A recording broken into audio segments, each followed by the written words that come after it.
Start here up and over this ridge, but downwind. Get in there. Good start.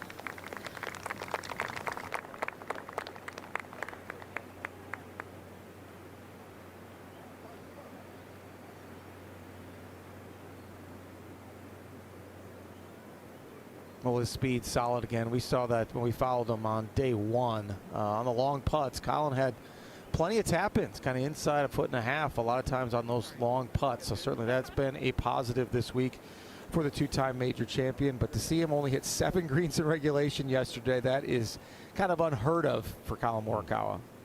Yeah, second on tour in strokes gained approach. And usually bread and butter of his game with the short irons. Now a lengthy one back into the wind and downhill, Joanna. Yes, downhill about 2 to 3 degrees the entire way, moving to his right. But like you said, into the breeze.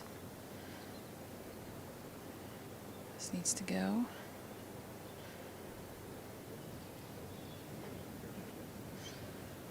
Excellent. Good feel from Elvis Smylie, who comes from a family of athletes. His parents, both professional tennis players, mother a world champion doubles player.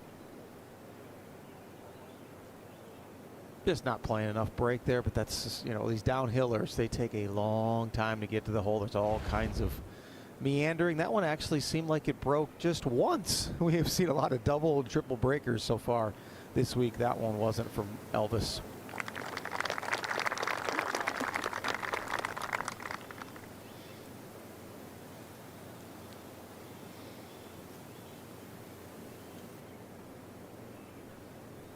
Joanna, looks like Elvis is about a foot taller than Collin. I don't know how much taller he is, but he is a lengthy guy. It sure does.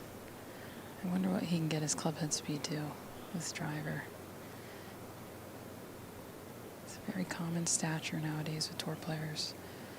Long limbs, huge arc. Good start for our players.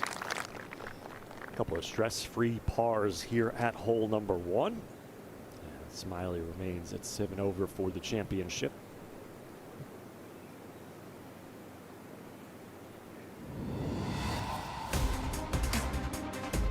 Collin Morikawa, PGA Championship at Harding Park during the COVID year.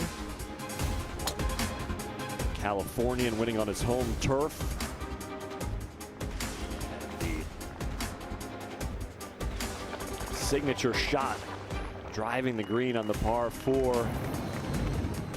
Big smiles as he hoisted the Wanamaker. Youngest PGA champions since 1958. Collin did it just 23 and a half years old. It's Rory McIlroy looking to continue his decades of dominance. He's up near the top of the leaderboard today. Chance to add another major championship to his mantle and keep the Grand Slam hopes alive as well. And for Collin Morikawa winning that 2020 PGA Championship, I think people forget that he turned pro in May of 2019. I mean, so he was only about a year in his professional career when he won his first major. That's impressive stuff. Recovering the first bunker you have until this big tree up there is your left. Okay.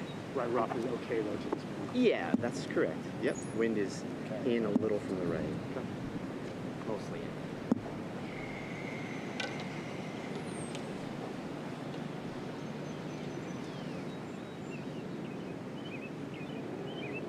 Nothing but bogeys at this hole this week for Collin, Joanna.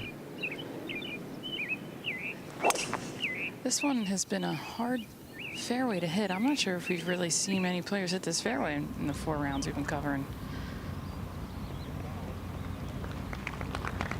One is safely in the middle of the fairway. That might be the first one. I was going to say, it didn't look like it was the most comfortable swing, but good result. I mean, that's what you got. You got to miss it. You got to kind of neck it out there and hit it a little shorter. And you're right, Joanna. This is the most difficult. Excuse me. Number 16 is the most difficult fairway to hit on this golf course. This is the 5th. Just 51% of the field has hit this fairway. And you're right, with that reverse camber, everything going to the right, hole going to the left, so difficult. Absolutely. Our first lefty here with this fairway attempt. I almost feel like it might set up better for lefty, but this one is going left, and I feel like won't cover that rough.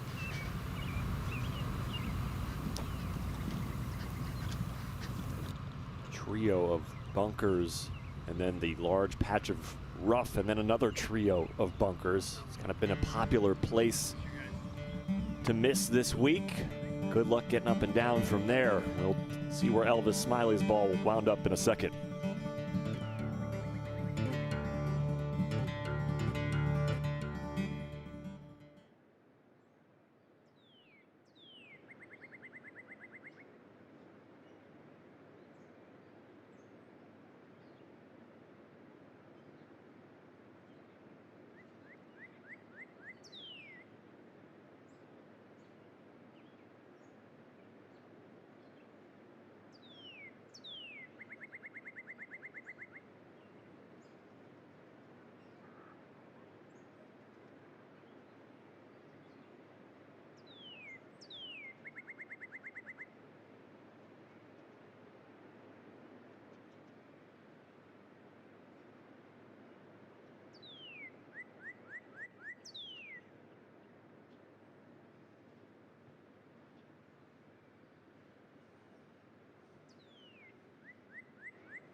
The Philadelphia area is home to the Marion, Pine Valley, and this week's star, Aronimink.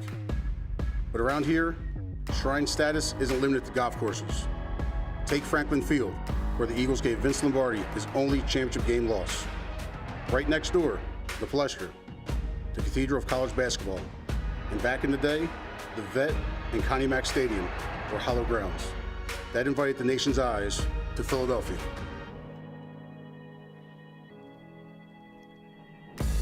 Plenty of rich sports history in Philadelphia.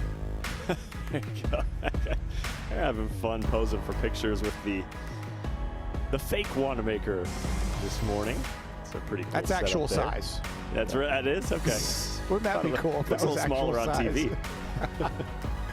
Yeah, it's Collin Morikawa's drive trickling to the right side of this fairway, the dog leg left, and then it's like Elvis Smylie avoided those 6 bunkers, but that's not going to be easy over there, despite being a bit closer to the flag stick. And Elvis Smylie, 24 years old, a former winner of the PGA Championship of Australia, the Australian PGA Championship, did that in 2024, actually defeated his mentor and now teammate at LIV, Cam Smith, by 2 shots to win that championship. And then decided to turn pro. I should say decided to advance his pro career at the LIV Golf League, where he has played his debut season this year. Yeah, I mean, just a couple more. Collin will be first to play here. 112, wonderful angle to this front left hole location. Winds off the right. Just start this a step or 2 right. Control your distance. This is the strength of his game. This starts just a step left of it. And too much stick. Smylie here. has one of the worst lies I've seen all week. I didn't see the ball until I was literally over on top of it. So just going to have to muscle it out. He has 103. Just looking to kind of chop something out to the middle of the green.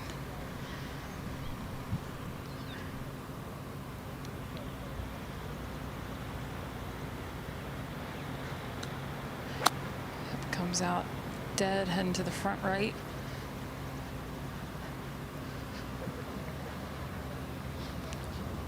Pretty well done, all things considered. Yes, anywhere on the surface is well done. To think that he's putting for birdie and Collin is not is wild. It sure is. Collin taking dead aim and going to have a tough up and down. But, you know, that's one thing about Aronimink that's nice. You've got kind of those run-ups that you can use if you do hit it in the rough. Elvis Smylie using that productively. And we have a look at a lefty mark, which warms my heart as a lefty myself. What do we see from Elvis's driver swing here? So his left arm is just great angle. Look at this, how it's really basically a right angle at the very top. So really good structure right there. Not a lot of extra movement. Love that he's able to do that there. And then he just kind of takes his time coming through. See, there's really no shift kind of over there to that target side, so to speak. You know, the old adage of swinging in a barrel. Elvis Smylie does that as good as anybody. 24 years of age. Doesn't hit it extremely far in terms of driving distance or, you know, club head speed, maybe just a little bit below average in terms of PGA Tour players. However, very efficient there in his movement. What happened here with Collin, Joanna? Just wrong club, wrong time? Yes, I think that the wind was almost downwind off the right, and maybe you thought it was a little into off the right, but very, yeah, he's looking up into the heavens like, what in the world happened? But at least the club too much, or just put a little too much energy behind it. He hates it. It's just like an unforced error, you know, because he hit it well. Now, his lie is okay. He has a clump of grass outside the right side of the ball, but as a righty, probably a little bit better. If Smylie was hitting this, he might be a little more trouble. He's got to hit kind of a high flopper here. Probably best to stay a little right of the hole.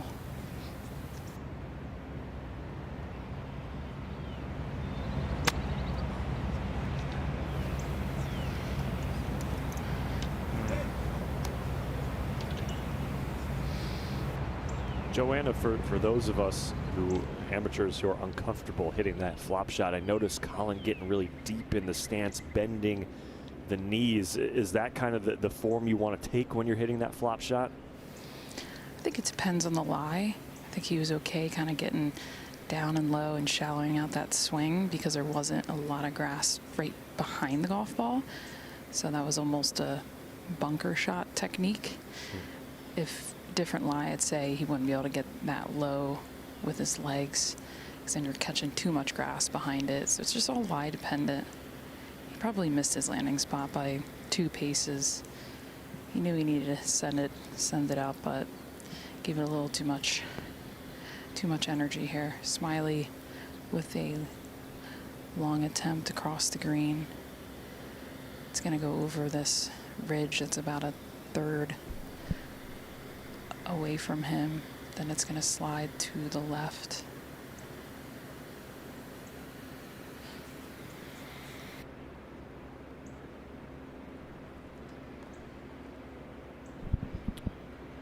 .50 feet 7 inches for birdie here at the second for Elvis Smylie. Playing about 10 feet of break. Yeah, wow. Come on.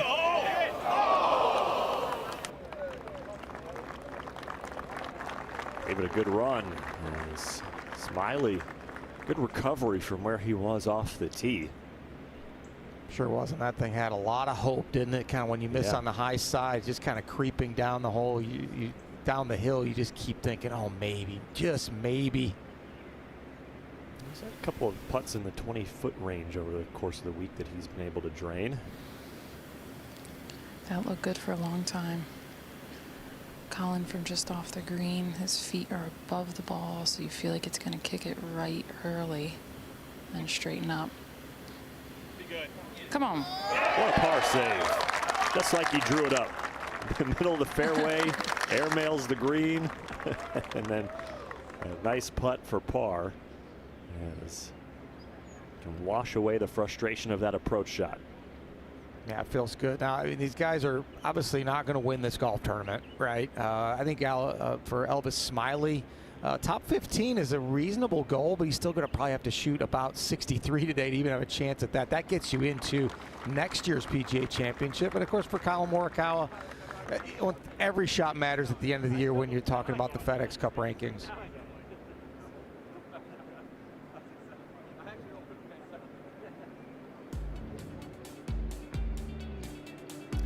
Virtual look at the third hole, 450 yards today. And you've got the about 60 yards mark in between the bunker clusters there where the fairway widens out. And we see this is a handful of times at Aronimink, and this is one example of it. And the guys are just trying to hit it in between that 280 to 330 range, which is an ideal driver for our pairing today. You know, guys like Rory McIlroy, John Rahm, got to think about, man, I can get to that second bunker with driver, might kind of back off with a 3-wood, but it should be driver send over here, back hole location over there on the right.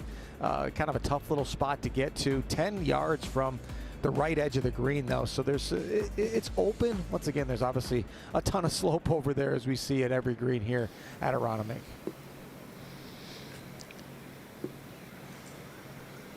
And that whole location kind of tucked right entices the players to go down the left side, but we know there's some thick rough over there.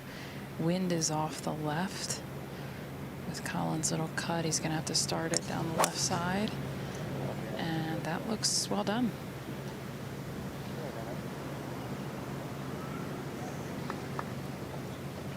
Bounding too down much the chase. fairway. Oh, too good. Did that go through? Went through into the bunker, Joanna. Well, then I don't know if Smylie needs to take a different line, or he's still hitting driver, so that means he needs to go definitely well right of that. That's the thing, Joanne. It's one of those, I just hit 3-wood. It's like, well, then you bring in the first bunkers on the left side you can't carry. So that's just the difficulty of this. I always think it's silly when people, just hit 3-wood, you automatically hit the fairway. That is not true. No. And his toe line, body line's definitely more down the right. This is dead center, needs a little hop right. Good job, guys.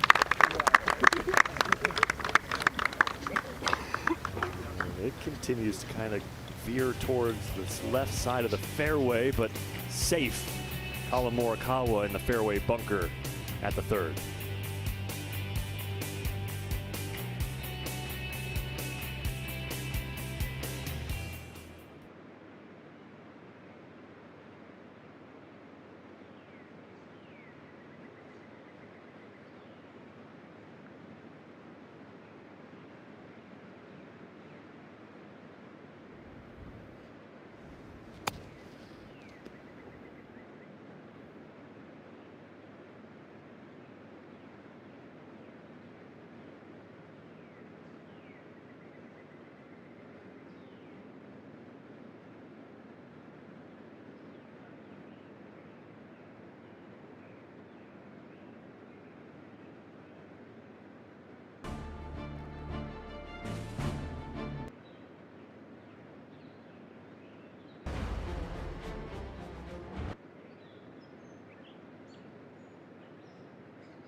Well, we were talking a little bit about the technique of Collin Morikawa's flop shot there at the second, and a perfect time to head down to our teaching professional team at the PGA of America compound in Frisco, Texas, home of the PGA of America. Natalie Sheehan One of our great PGA teaching professionals has been with us all week. Natalie, good morning to you. Can you help us out with our flop shot technique? Absolutely. Good morning. So we saw Collin hit a nice flop shot out of the rough just now, and it is challenging to get spin on the golf ball out of that thick rough. I think his lie was okay there, but the biggest key to me is that lower body. I heard Joanna mention that, and really making sure that you get low. So wider stance, I'm gonna get low to the ground and really feel like I put a lot of pressure on my front leg.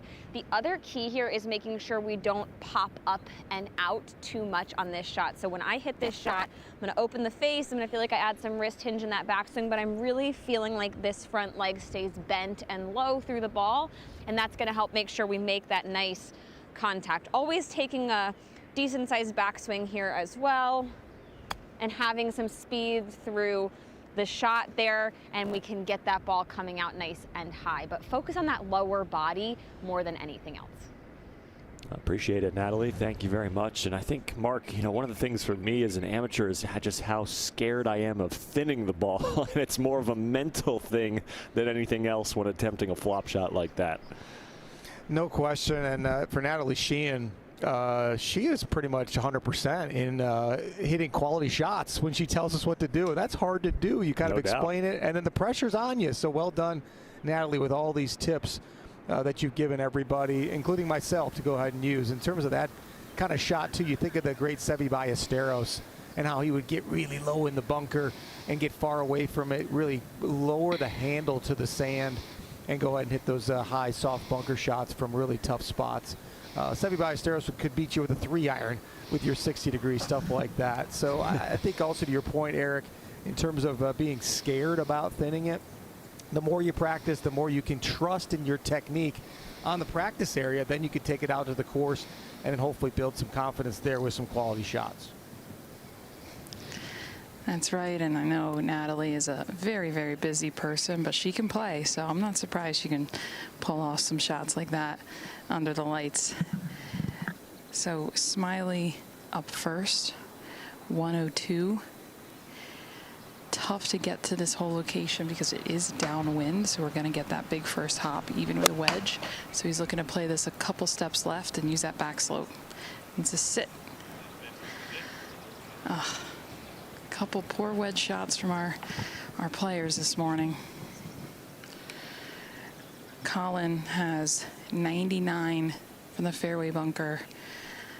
Difficult shot to start the day off, but it's a clean lie. The ball's sitting up, which is nice to see as a player when you walk in there, not sitting down. Lip is a factor. You need clean contact here, but a sand wedge of some sort should get this over that lip. Looking for middle of the green. Hits it chunky. Iron play of Collin Morikawa, usually a strong suit, struggling here the first couple holes. And Mark, I don't want to get too much into the speculation of what's going to happen with Live Golf and the players that have been on that tour, but one thing that I think is interesting that probably gets under discussed, obviously you talk a lot about the Bryson DeChambeaus and the John Rahms and the Cam Smiths, what's going to happen to them and the PGA Tour and their relationship. But, Liv does have this, kind of trove of younger up-and-coming guys that never played on the PGA Tour. Guys like Elvis Smylie, David Puig, who's playing in this tournament here this week, Tom McKibben, these young 20-somethings who went straight to Live out of either, college or amateur, whatever it was. And I'm interested to see, if Live, in fact, does cease to exist or they decide to look for other places to play. I'm interested to see what pathway those guys will have to the PGA Tour, if they're going to have to go like everybody else to Q school and qualification and all that stuff, or if there is more of an accelerator, since they are some of the best young up-and-comers on earth. So I'm interested to see what happens with that group as well. They'll have that, Q school or something like that for guys who are never members of the PGA Tour, because they don't have to pay any fines. They're not going to be disciplined because they were never a PGA Tour member. But in terms of world ranking, playing in these major championships that they might get into, like Elvis Smiley's in here because he won the PGA Championship in Australia, like you talked about, and also that Live Golf event in Riyadh, his debut on that tour, now that they're getting world ranking points because they're 72-hole tournaments. So there'll be avenues that way. If you're that good, they can't keep you off. They'll be they'll find a way in an avenue, and of course the PGA Tour wants the best players in the world playing on its stage. So another hole here, Joanna, where Collin Morikawa's got to get up and down for par. Yeah, awkward little pitch here. He's got to kind of cover some of this rough line and bunker and hit it clean. We see these shots for Collin, either he's hot or he's not. And that was well done there.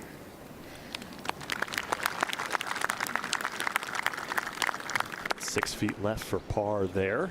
Good touch. Like Mark, we were talking about yesterday with that bowed left wrist, and you know how those players kind of hit these shots. So that's why I said he's either hot or not. It's like it's hard to be consistent with a move like that. But if you grind and you practice it and you make it your own, it can work. But I can see a player like him and Victor Hovland just at times just absolutely lose it around the greens. That's a good point, Joanna. I personally have a little earlier release around impact that I don't love. Hence, I'm not the best iron player. I'd love to improve that. But, boy, out of the sand, flop shots around the greens, I'm really good because that release feels natural to me. Smylie in that first cut. Thick, sitting down a little bit. Looks like he's opening the blade to hit something higher.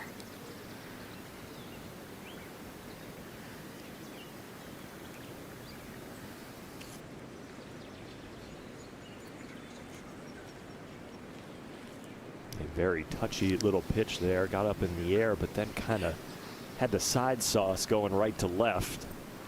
That's right, Eric. That was a pretty good attempt, though. It was one of those where as far away as he was standing from that and as big a swing as he made, he committed to it. It was one of those where he had that face open, and he kept that open in the sky all the way through and just kept turning his body. I mean, that was, you know, maybe a couple feet for being really good. It's one of those, you fly it a little further, then it doesn't go as far left, and now you got to rely on the putter. But what I've seen already so far in these greens, granted this was downwind shot for Elvis Smylie, still the firmness is there. There's no question. Not that I expected it to not be there, but the firmness is certainly there.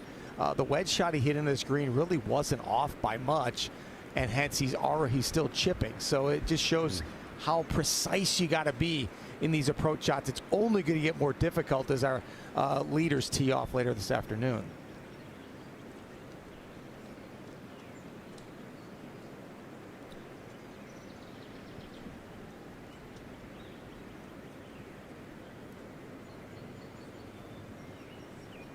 Nine-footer for par here at the third.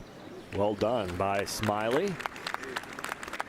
Yeah, rock solid. They're cross-handed too. You know, we always talk about left-hand low for the right-handed golfers when they go cross-handed. Well, Elvis is right-hand low.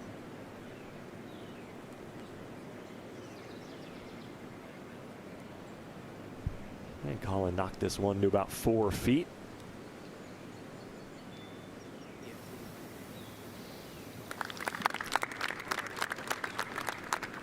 So far, no damage for either player.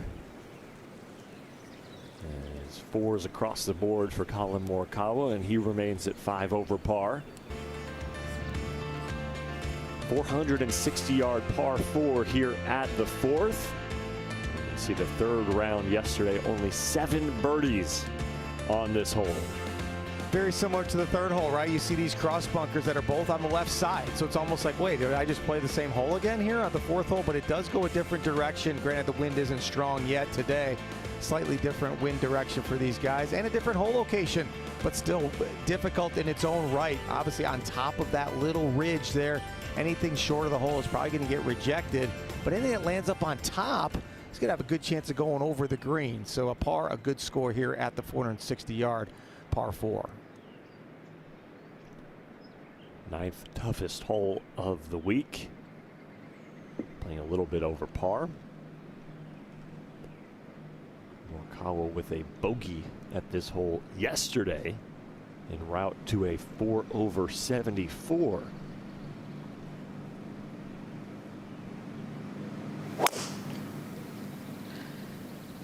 This one looks perfect. right over the left bunkers.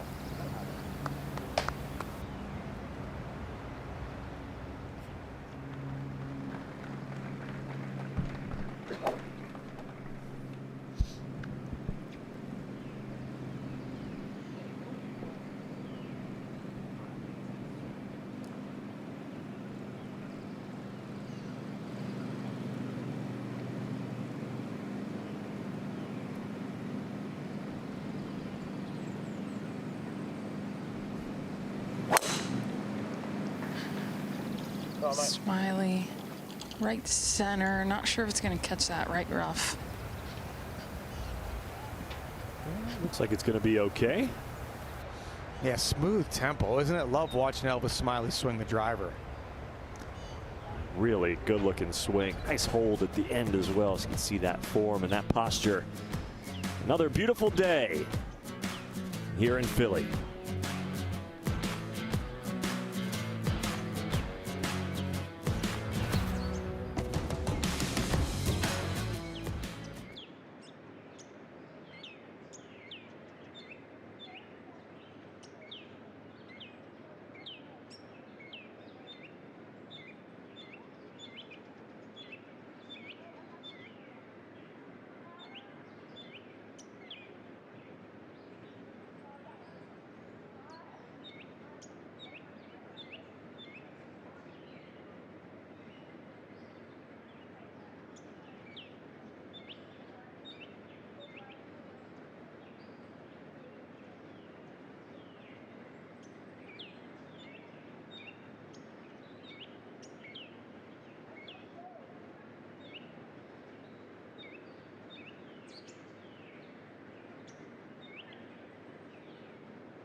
In football and golf, Sundays are for winning. And there's no better place to win than right here, Philadelphia, where the history runs deep and so does desire. Fly Eagles Fly is our rallying cry. And this week it applies to birdies too at the PGA Championship. The world's best will battle the pressure and rise to the moment for America's most passionate fans in the city of liberty, brotherly love, and champions. Go Birds! All right, there it is. We finally got our first Go Birds of the morning. A look along the Schuylkill River. Final round of the 108th PGA Championship. Alongside Mark Wilson, I'm Eric Rothman. Joanna Coe walking with us. I think that was some rowers doing some power squats to warm up in the morning there on that aerial view. And I believe I saw the University of Pennsylvania logo where they were about to get into the water. Not a bad day to do it, as Collin Morikawa and Elvis Smylie both here in the fairway at the fourth.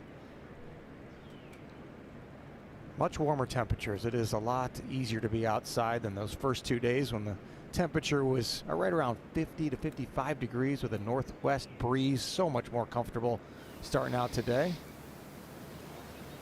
Yes, much more enjoyable walk this morning. Smylie will be first to play. He has 149. Great angle to this left hole location. Of course, we're above a little ridge that runs short and to the right of it, so probably going to try to use that to slow this golf ball down on its first hop. And wind's off the right, so you're just looking to play this a couple steps right. Yeah. You Let agree it with feed that? in there. Yeah. If we got to be anywhere, we got to be under this hole, yeah? Righto. Righto from caddy Brad Beecher, the Australian duo. Oh, shut it. Thank you. Yeah, Brad and Elvis, both members over there at Southpaw Golf Club in Queensland and the Gold Coast, so they've known each other for a long time. And Brad, he's been on the bag for Inbee Park back in the day when she won a bunch of major championships, so a lot of great expertise that he can hand to the newcomer, Elvis Smylie.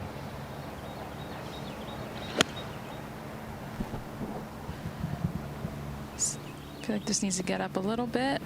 Great shot. Talk about a good putter, Inbee Park. I feel like every time she made a putt, it was just dead center.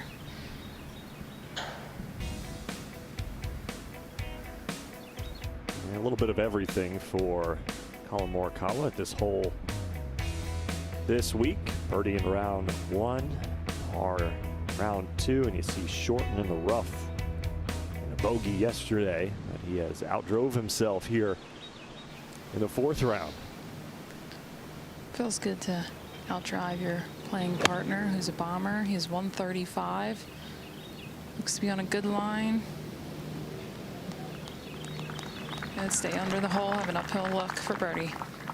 Just crept up on the top there for Collin Morikawa. So yeah, a good look indeed, and certainly playing a little faster, I feel like, than earlier in the week. Is certainly very decisive about some of his plays there. Nice putts there at 2 and 3 to kind of save his pars, maybe get something going in the right direction. These guys just kind of looking for some form here today, and you never know, something you might feel. Maybe they're even trying something new. They might have tried something on the range or the putting green yesterday. Just a tweak here or there that is nice to be able to put in a competition to see if it can hold up under the gun when it really matters. A couple of decent looks at birdie here at the 4th hole, and I've enjoyed these aerial shots of this property all week long. It's a really beautiful golf course. And I think, you know, one of the things that you can see it so clearly from these aerial shots is the different undulations and the vastness of these greens. Different colors, different depths. Just a really cool test for these golfers, and I imagine a really cool test for these members as well. Yeah, they'll enjoy getting on it. They haven't played it since last November, Eric. You know, it's like with it opening here in May, and of course, Joanna talked about snow being on this property just about 6 weeks ago. So it's like, obviously, to prepare it for a major championship, the superintendent and his whole staff need all the time they can on this property to get it ready, and they've done a tremendous job. But I'm sure the members are chomping at the bit to get out there and play it. They probably got a cool media day tomorrow in terms of some of the media getting to play around the golf here at Aronimink, and then they probably got a ton of member events. The tee sheet's probably pretty full. I would bet. Joanna, how often do you get a chance to come across town and play at Aronimink? You know, it's definitely a busy place, but I played it in end of September with Jeff Kitty, the head golf professional, to kind of prepare for this week, because there was some changes after the KPMG Women's PGA Championship that I played in. So I haven't, that was my last time, but really that was probably the last time for everyone, late fall. Morikawa for his birdie would be the first of the day. It's our first double breaker of the day. Maybe not, maybe second. We've lost count of the double breakers. That's right. Yeah, Joanna, it looked really good there at about 3 feet, thinking, oh, okay, it's going to keep bending in there. But no, it's going the other way at the end. Smylie Kaufman did a really good piece on Live From last night on the 13th green, where he put 4 golf balls about 6 feet from the hole at basically, you know, 12 o'clock, 9 o'clock, 3 o'clock, and 6 o'clock, and hit the putts, and just seeing the double breaking in those. And he talked about how there's a tendency where maybe you're standing, you feel the ball below your feet a little bit, maybe 6-7 feet from the hole. However, when you read the last 3 feet of the putt, it's going the other way, and it's really hard for you to be able to go ahead and play a putt like that on the right edge when it's going to break that way to the left, but in your feet you feel the opposite. So that was a great piece by Smylie on the Golf Channel to kind of just give an example of how difficult these greens are to putt. Yes, I watched that as well and thought about how many times I said double or triple breaker yesterday. So that gave me some reassurance that I called some of the putts well.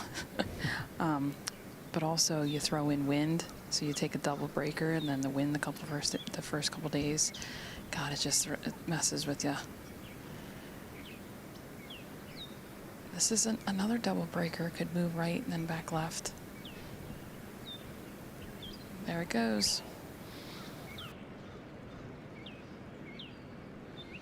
And Joanna, you've done a tremendous job reading these greens. When I do walking commentary, obviously you're not getting up and as close as the players can to read these. You're kind of doing it from the periphery, maybe some memory that you might have.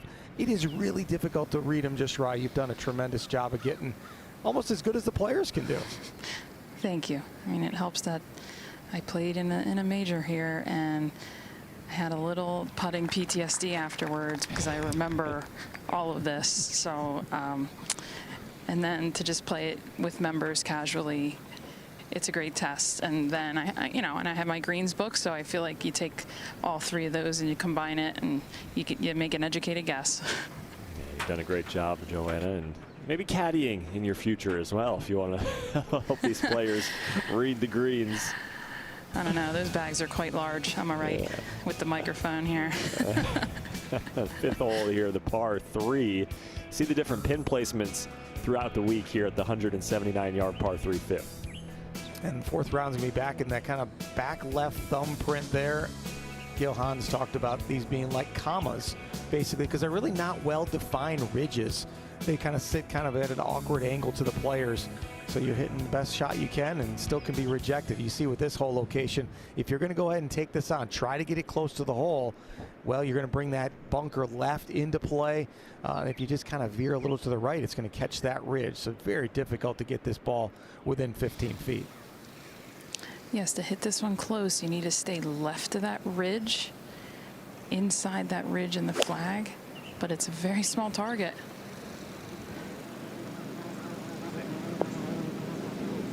Ooh, Morikawa going after it. He didn't love the strike, but it's actually going to work. Yeah, Kyle Morikawa hitting a little draw. We don't normally see that. Usually a fade. I don't know if that was on purpose or not, but in the end, he is on the proper level.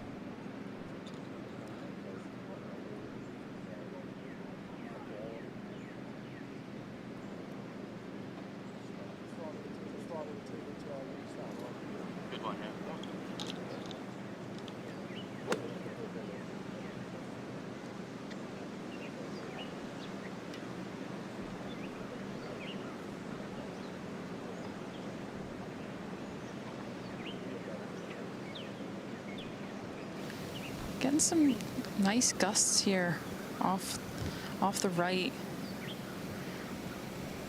With a mid to short iron in hand, just need to be precise. Holding this finish.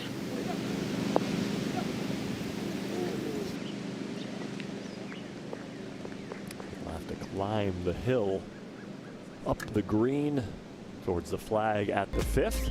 And both players putting and looking for their first birdies of the morning.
PGA Junior League is bringing friends, families, and communities together through golf, all with expert PGA and LPGA coaching.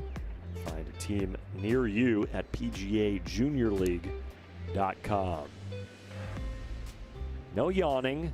I don't want to see any of that. Let's go. A little pep in your step this morning, buddy. That's right. You get to play golf later. Watch the best players in the world right now, and then we'll get to your PGA Junior League match this afternoon. Always a busy schedule for the youngsters. And we take a look at what this duo has done in holes 1 through 4 this week. Much improved today. And now we're just in search of the first elusive birdie of the day, and Elvis Smylie has got quite a ways to go, Joanna. That's right. A double, if not triple breaker here, up and over that comma. Good speed to that.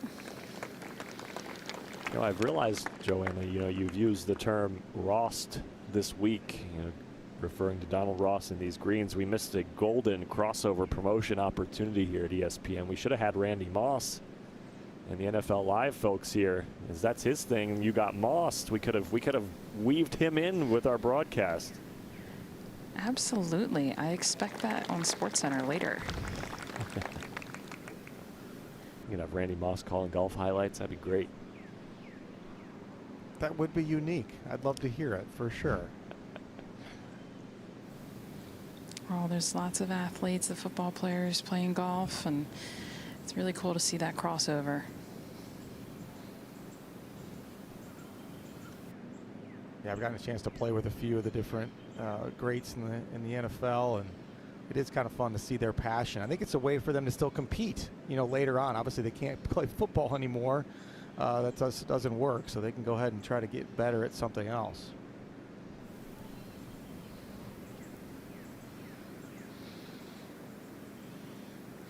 Downhill, left to right. Didn't really get it high enough. Good speed there.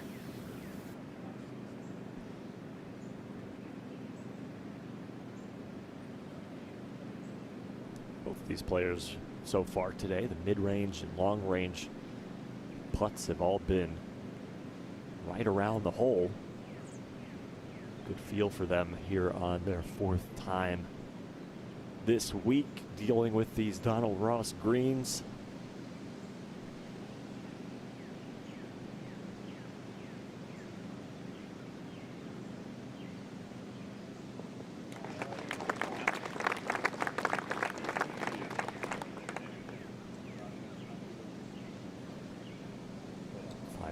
In a row to start Collin's round. And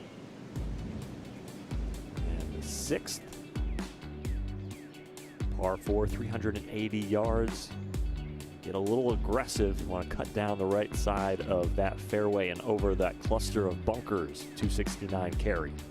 That's right. And Rory McIlroy knocked it on this green. If you're a golf fan, you already know that. 397 yards yesterday, and he rolled it right up on the front left. We won't see that from our group today, but it is that another spot where you're just trying to hit it kind of in between those cluster of bunkers. There's 10 bunkers out there kind of in the landing area. 7 short, 3 through the fairway, more kind of alignment sort of bunkers through, but the long hitters certainly can creep it in there. Our players will be hitting driver here this morning. A great opportunity though with this front right hole location.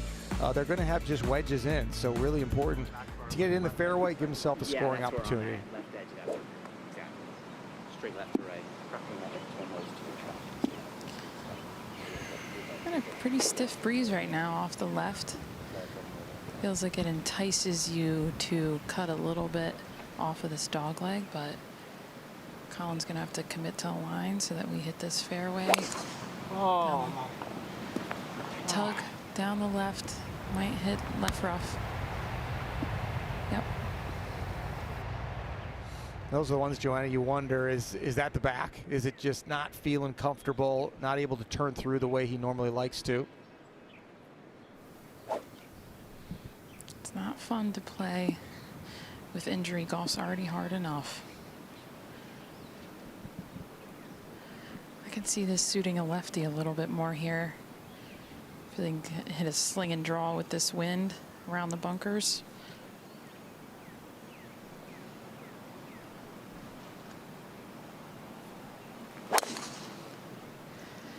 This one starts on an aggressive line. I think has enough heat to carry that.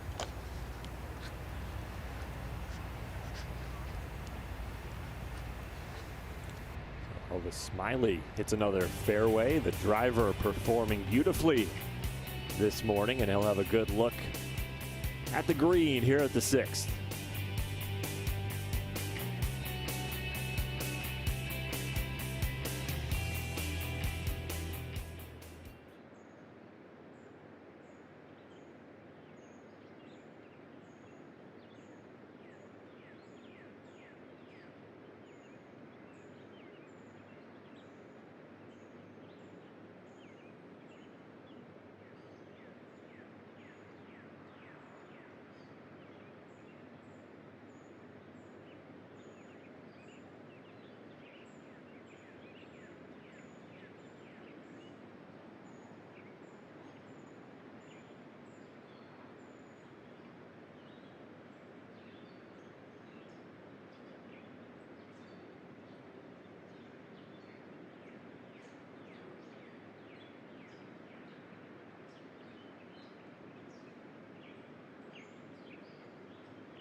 Welcome back to the PGA Championship. Here we are seeing the grip of Elvis Smylie when he putts.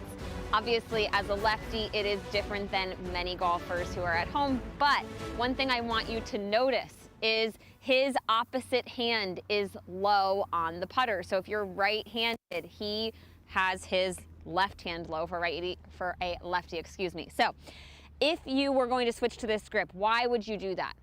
It can help you stabilize the putter face a little bit because it takes your lead arm and lengthens it. Then it can help you create more of this pendulum motion without too much excessive wrist action through the ball. So especially if you tend to maybe miss some putts for a right-handed player to the left, this is a nice way to straighten things out. Take that left hand, put it lower on the putter, and it can just really help you stabilize the face as you move back and through your putting stroke. Yeah, it's interesting, Natalie. I'm a lefty myself, and it just seems like it would feel so unnatural, Mark. But, you know, we see guys do that with putters, and now we're seeing increasingly more players do that cross-handed grip and chipping and pitching around the green as well. Matthew Fitzpatrick probably most famously of the guys who do that, but more and more seems to be a trend with these guys. It is. The chipping thing is tough. I've tried it a few times, but yeah, Stuart Sink, Matt Fitzpatrick, they swear by it. I've been a left-hand low putter, cross-handed, for about 25 years now, and I really like the feel of it. It's almost, at this point, it feels very weird to put my hands on conventionally, and I agree with Natalie with a lot of those thoughts. It just feels like, for me, the main thing is I feel like I can get a little bit more square in my setup with that left-hand low. Collin with 130. Lie is okay, little thick. Looking for front number, but good angle to this whole location.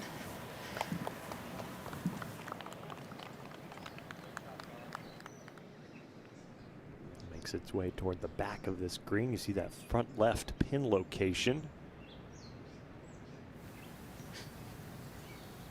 I just walked up here to the green, and this is as tucked can get.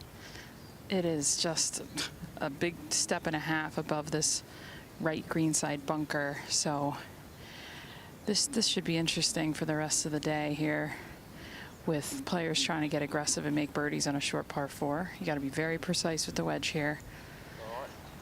But smart play is just a couple steps left, pin high left. Smylie has 70, 74. Going to play up a couple, probably 80-yard shot here.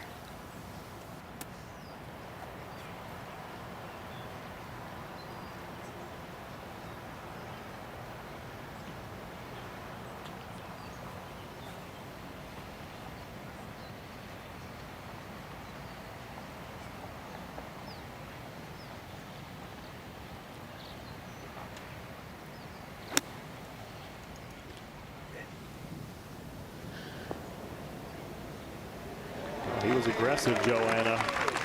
And that's his best look at a birdie today. Crazy to be on the right side of this hole. Not sure if he meant to do that, but that's as good as it gets. Not a lot of real estate over there, Mark. That's right. Now an uphill putt there. Great look. And just the way he kind of curved it in there, too. Obviously, a little right to left. And obviously, with that helping breeze, it's only going to get more. As the wind's supposed to shift a little more to the southwest as the day goes on, we're going to see the longer hitters do what Rory McIlroy tried to do. Just drive it way up there near the green and be able to chip kind of across the green. As we take another look at Elvis from behind there. Once again, he's got that great structure. You see that didn't even get to a right angle, more like 100 degrees in that left arm at the top. And once again, this is just kind of a field wedge from 74 yards away. It's probably a 60 degree. That's maybe his, 3/4 kind of swing. I bet 60 degree for Elvis. Full is about 100 yards. So he's got to be really proud of that one. Good look for our first birdie of the day for our group.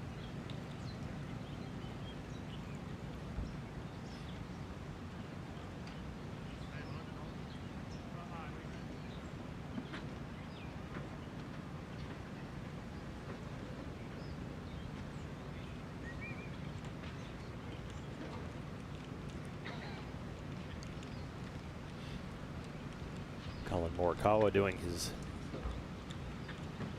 foot feel, the different sections of this putt, now getting behind the pin and crouched looking at the line. That's another thing. These guys practice, believe it or not. A lot of them travel with digital levels. When John Graham taught me aim point back in 2014, he's like, all right, you got to go to Ace Hardware first before we meet and grab this digital level. I'm like, oh my goodness, this is crazy. But these guys practice that. And you got to get really good at knowing in your feet, is this a 1%? Is this a 1.5%? If you can only figure out standing over it, it's 1% versus 2%, that's not good enough. You got to be better. So believe it or not, these guys take time out of their practice day to go ahead there and work on slopes. You see them walking around town too. They see a little ramp, maybe one of those where a handicapped person can kind of go up with their wheelchair. They might stand on there and go, oh, I feel like that's an 8% slope. These guys live and breathe golf.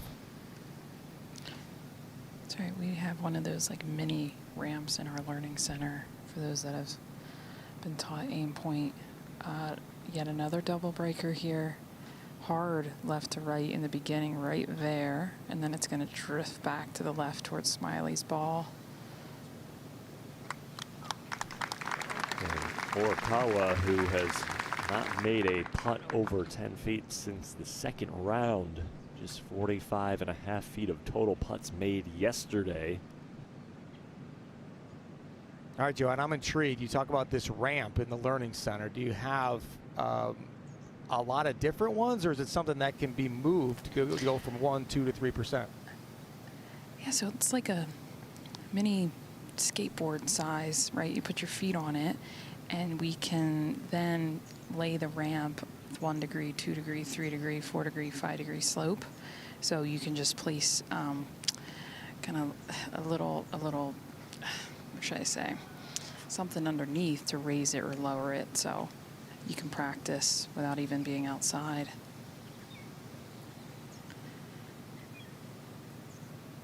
A few feet left here. Gonna just maybe drift to his left a little bit, but there's influence off of that front bunker.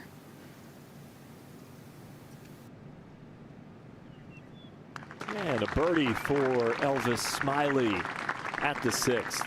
First one for our featured group today. Great patience indeed, and just kind of made a couple of good saves early on, and now with that really makeable putt in a great spot. In your mind too, you're almost like, oh, I really want to take advantage of this opportunity. It's another one of the challenges to this Donald Ross layout, is that you know there's not a ton of them out there.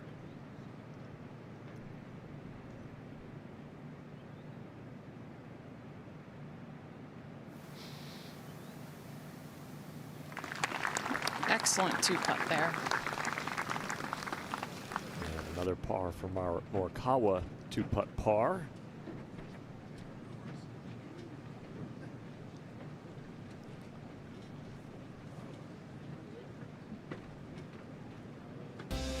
This afternoon, our leaders will take their shot at the Wanamaker. So many guys in contention right now. Alex Smylie leading the way at 6 under par. He will tee off at 235. Matty Schmid in our final pairing. Rory and Xander, Patrick Reed. Major winners looking for another one. Maverick McNeely slipped a little bit yesterday. He's 3 back now. Alex Smylie would be looking for his first pro win, and the last player to have their first professional win come at the PGA Championship was Shawn Micheel. His best major finish for Alex, the 2023 PGA Championship. But, you know, he was a guy who, you know, coming into this tournament, Mark, some people had circled as trending in the right direction, somebody that maybe was going to make a run. And, you know, I think it's 4 straight tournaments he's had a top 25. You know, it's tough to pick a PGA Championship winner. Obviously, there's so many guys in this field, and it's probably more than any other major the one where somebody kind of out of nowhere, not a household name, can pop up and win. And so maybe Alex Smylie is this week's version of Shawn Micheel. Possibly, Eric, and I'm putting aside the, you know, he's a Duke Blue Devil. Me being going to the University of North Carolina, we're supposed to hate him, but I really love the story of Alex Smylie. Love watching him play golf. He's got great tempo. I really hope he has a great round today and gets it done. This looks like less than driver for Smylie. This is heading a bit left. That's going to be a long way for a second shot. Kind of floated in the wind too with less than driver, so he'll have something longer in here. But in the fairway. Okay. Collin electing for driver.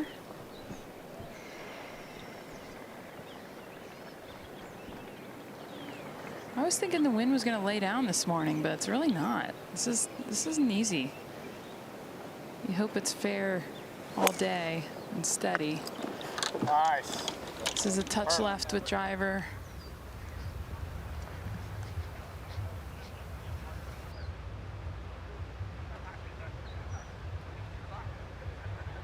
Through the fairway for Collin Morikawa.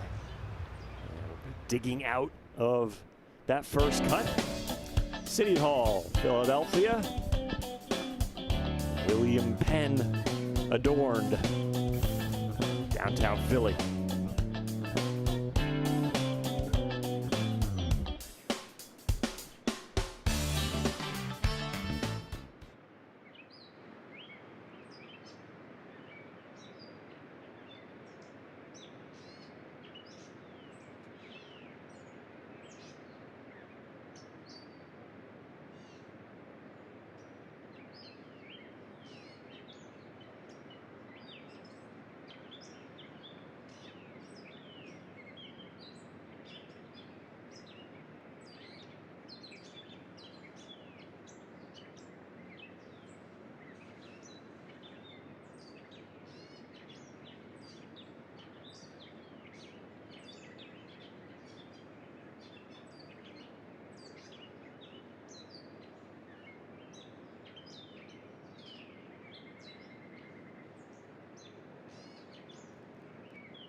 Well, we've enjoyed bringing you this featured group coverage on ESPN Plus all week long. 108th playing of this fantastic tournament, and never too soon, I should say, to look at next year, as the tournament will be played in Frisco. PGA of America headquarters, Fields Ranch East. You can register for tickets at PGAchampionship.com/register, May 20th through the 23rd.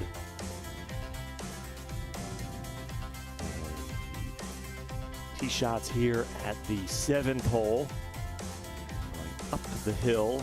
Morikawa off to the right side.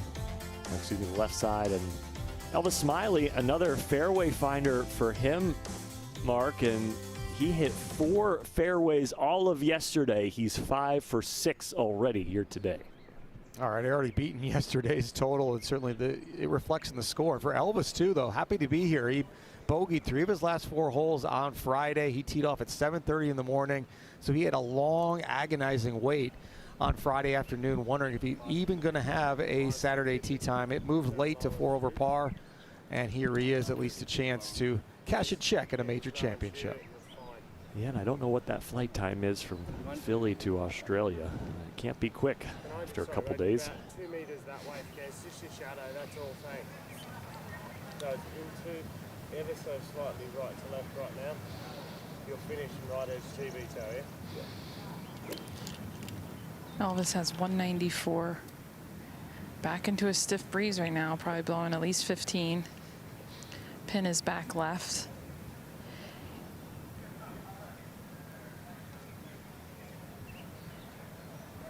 Gonna need to either flight something or hit more club to try to give yourself a good look, but middle of the green seems to be a reasonable shot here from a long way back. This is on a good line. Yeah, that's well done from there. Here is caddy Brad Beecher saying we want to finish at the TV tower, which is a good line of sight here on this approach shot. Collin has a thick lie, just 1 foot into the rough, but no tree trouble. It's going to start kind of under it and to the right. Does play down a few yards, but again into the stiff breeze. Going to want to play about a 170 shot here to see how this comes out. Came out knuckly with not a lot of spin, just needs to sit. Yeah. Promptly disappears behind the green. That looks like one of those that you'll only see a dimple as you're kind of standing over it for Collin Morikawa. It's kind of the chunk and run coming up. It's been a great year, though, for Collin Morikawa. Not great play as of late, but obviously the win earlier at AT&T Pebble Beach Pro-Am, where him and his wife Catherine announced on national television that they were having their first child here coming up soon. So that was certainly emotional, and a ton of great plays. A lot of top 5 finishes, a lot of top 10s.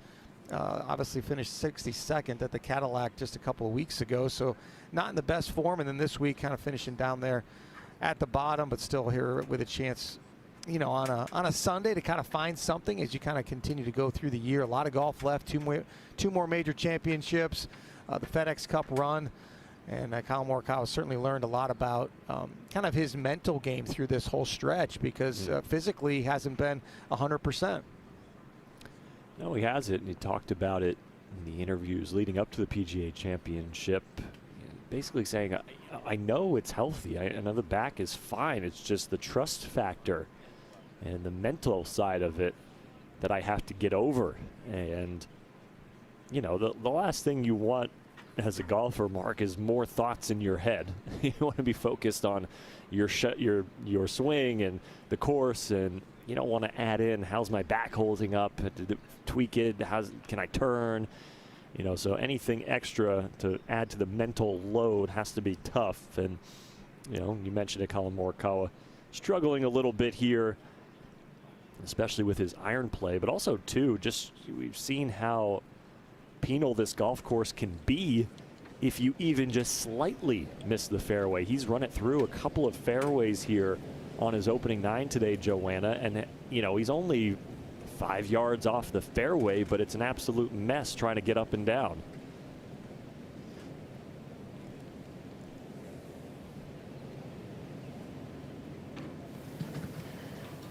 This lie is absolutely terrible.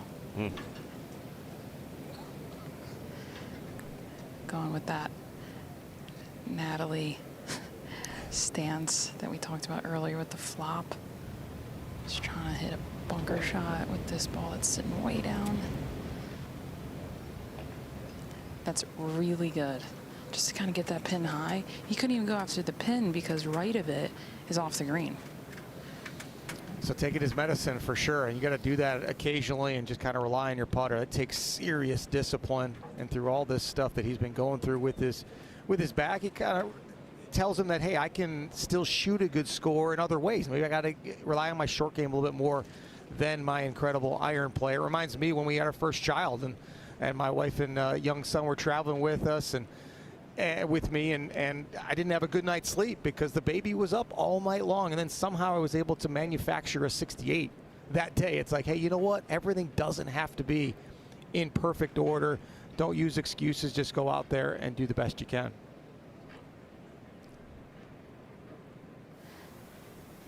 Smylie from 32 feet uphill should move to his right.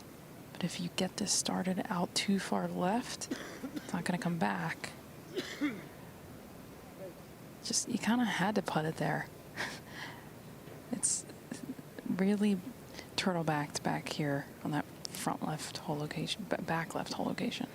Had to be a little defensive for sure. And there's certain putts too in the game, especially on greens that are this fast, that you can't play enough break on them. It's one of those, the more break you play, the faster it's going to get, the more it's going to break, and you kind of got to take your medicine and realize you're going to have to make a 4 or 5 footer.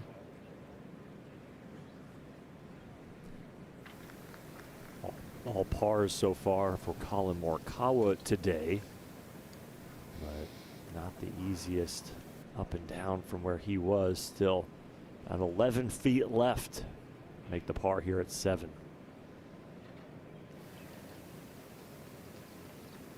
This would be an amazing up and down from that lie. Should move a little to his left.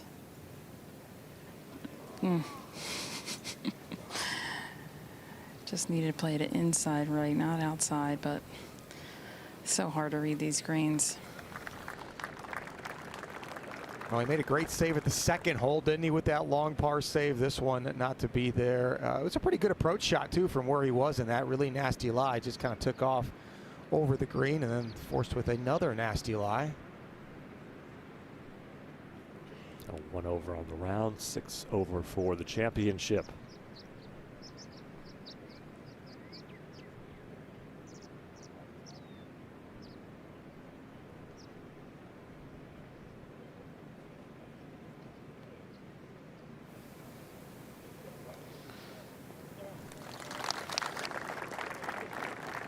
Another ho-hum par for Elvis Smylie. Good opening 7 holes for him. There's the strategy of hitting less club and finding the short stuff. You know, he was over 190 yards left on that, but makes it a boring par. Boring pars are okay here at Aronimink, and a par 3 measuring 216 yards today. Mark, we've seen how different this hole has played with the 3 different tee boxes between rounds 1 and round 4. And today they're going to use that middle tee box. I was really curious about where the PGA of America was going to put this. I think this is a great spot because the whole location is over there on the right, kind of in the middle right portion of this green that sits kind of at an angle left to right. There is a spot to land it, you know, about 10 yards short of the hole, just over that bunker that's pitched back towards the players just a little bit to try to help it stop. But I think we're going to see a lot of good quality shots that are going right at the pin or even left of the pin, go over this green and come close to the 10th green that sits right behind it.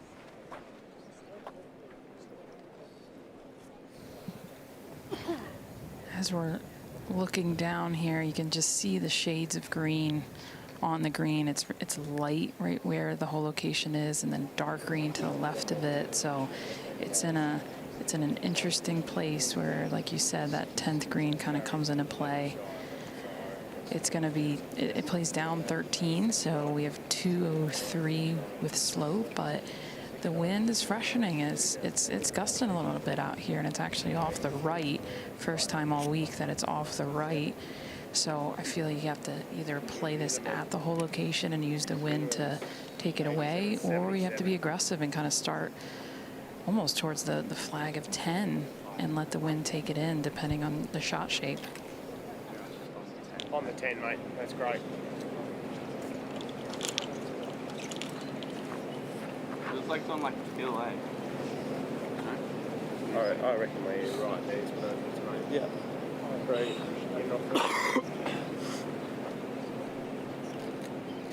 Looks like Elvis is making this hole about 2 yards longer with where he is teeing that ball up.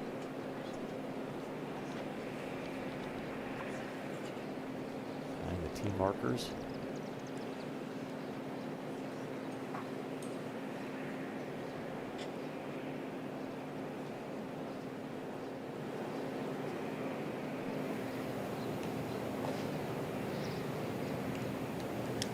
As a lefty, this might play a little bit more into, because you're just kind of hitting into the wind a touch more. This is on a good line, just depends on distance. Oh, yes. Oh, it's getting even better. Elvis Smylie taking dead aim here at the 8th. Gives it a smile. That might be a closest to the pin today. Yeah, that's the template of how to do it right there. Good thing he moved about 1.5 yards back. You do have that whole teeing ground to use. We talk about that. You've got 2 club lengths from the front of it, so it's basically a whole teeing box where you can tee it up, and boy, he was precise with that. That's right, and Collin has actually moved farther back. So players do this strategically to perhaps they'll hit a little less club and hit something hard.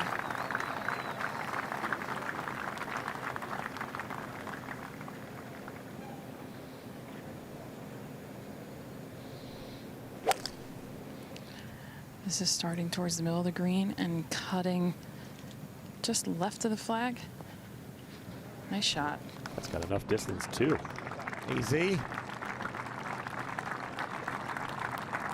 Yeah, pretty amazing here, Eric. I mean, we've seen only 6 players come through. Already 3 players have hit it inside of 15 feet. So the 8th hole is more accessible than the other days. Well, Elvis Smylie has hit it to 4 feet 5 inches. Holds the follow through, and it's birdie attempt when we return. Featured group coverage on ESPN+.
Well, 2 really good tee shots here at the 8th for our featured group players. Collin Morikawa inside 25 feet. Elvis Smylie looking for his 2nd birdie in the last 3 holes. You see that one red golf ball there, Eric, is who we followed yesterday, Brian Campbell. After that 82, he's 2 under par through the front nine, so Brian. Certainly cut his score by 8 shots on the front nine, including a nice 2 here at the difficult 8th. I got to tell you, Mark, it couldn't get much worse. The only place to go but up is up for Brian Campbell after yesterday. A round he would like to forget. Exactly. I'm sure he learned from it, though, and his composure throughout yesterday was really a great example to everybody. It's like, you know what, just kind of keep your head down and keep going forward. And, yeah, some days will be like that. Hopefully you can learn from it, and hopefully there won't be as many of those going forward, and obviously off to a great start today.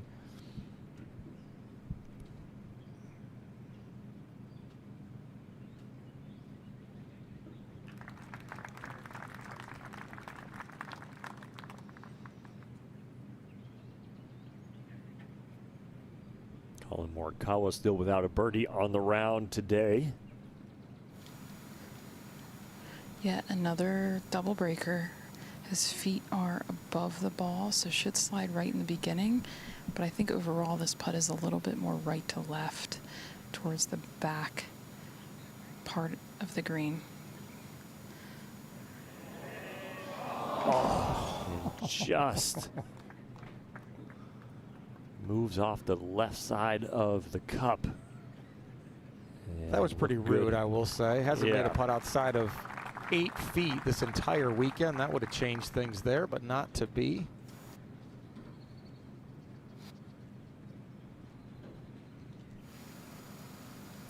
Rude indeed. Smylie should have learned a lot from that, especially how it just drifted left at the end.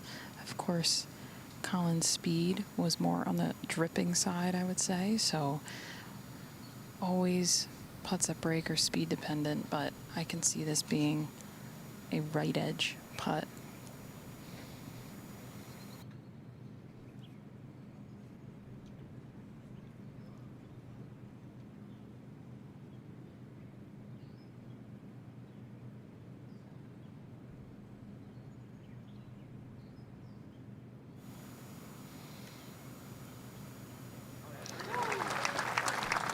Elvis Smylie. The payoff after that beautiful tee shot. Lands at 4 feet from the cup. Converts his second birdie in his last 3 holes. 2 under par on the day, and a fist bump with his caddy, Brad Beecher. Why not? A chance at another one. Par 5 9th here at Aronimink.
Back to the first round, Elvis Smylie here at the par 5 9th. And this putt for eagle. Well, a few eagles we saw at this hole in round 1. including Shane Lowry having a chip-in eagle in our featured group coverage. Yeah, that's the way to finish off your round right there. He was 4 over coming to that hole. That was his last hole of the day, and to walk away with 72, he was thrilled. Very different wind direction today, into off the left, so gonna make this much more difficult to get home in 2. Sir. Hey, sir. Thank Sir. Sir. Sir. Hey, sir. Sir. Thank you.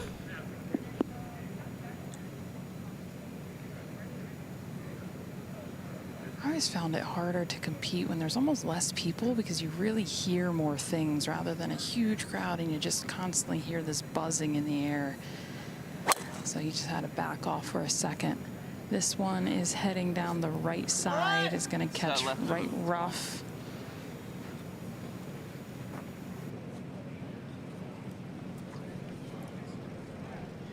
Elvis has not missed many fairways today. I believe that's just his second missed fairway.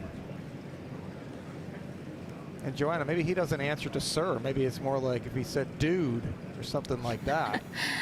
We are Philly. You just throw a worse word out there. This one's starting left center. Looks good.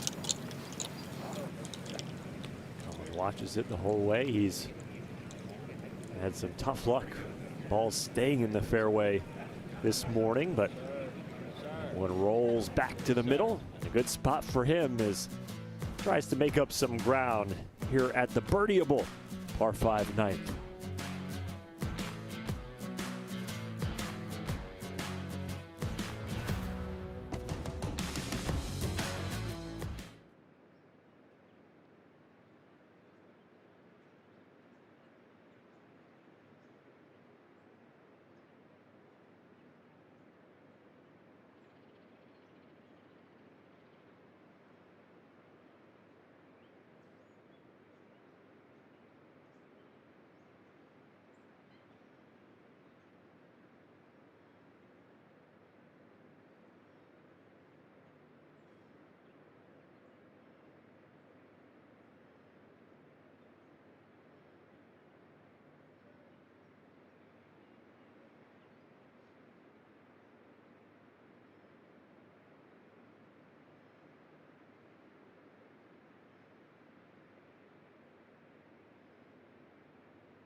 Okay, I gotta admit, Philly fans can be a tad over the top. But that's because they're passionate about their town and their teams. Big hearts make big demands. This ain't gonna be the last time we're partying on Broad Street. Players will hear it when they fall short, and they will feel the love. The deep, unfiltered kind, when they come through for the fans of Philadelphia.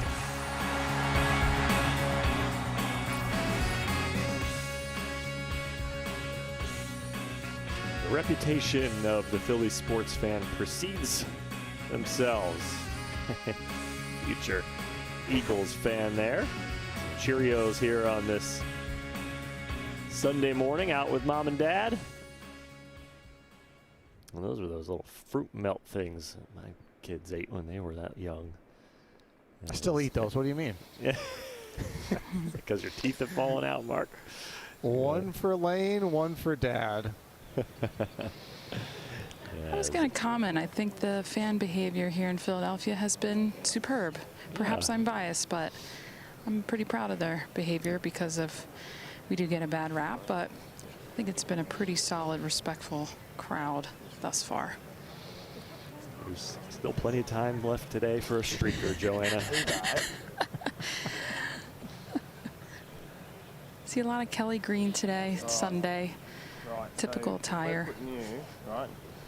You're staying short of Second these missed straps fairway here. for You're Elvis going Smylie, out who's been there. listening to his You're gonna conversation leave with yourself. Brad Beecher. So 13, 24, 24, and 8. You're looking at 32 flag. Bit back into the breeze. You're literally looking at a 9-iron. Yeah. Yeah. You happy with that? Righto. So call it. Let's go to 20. Let's pull it back in that bunker. So you're literally looking 1, 3, 4 to that spot. 9. Or wedge. Wedge. Close 9 to the comes. tree, yeah. Yeah. Because that way you know if it comes out hot, it's fine. Yeah. Okay. Great dialogue there. Just doing the math of a good layup number. Because you have a couple cross bunkers that we must avoid. And the lie is definitely not good enough to give it a go. Plus, he's 287. So just doing some math, trying to get a good number in his hand for the third. Kind of need to aim just right of that left bunker because this fairway slopes a little left to right.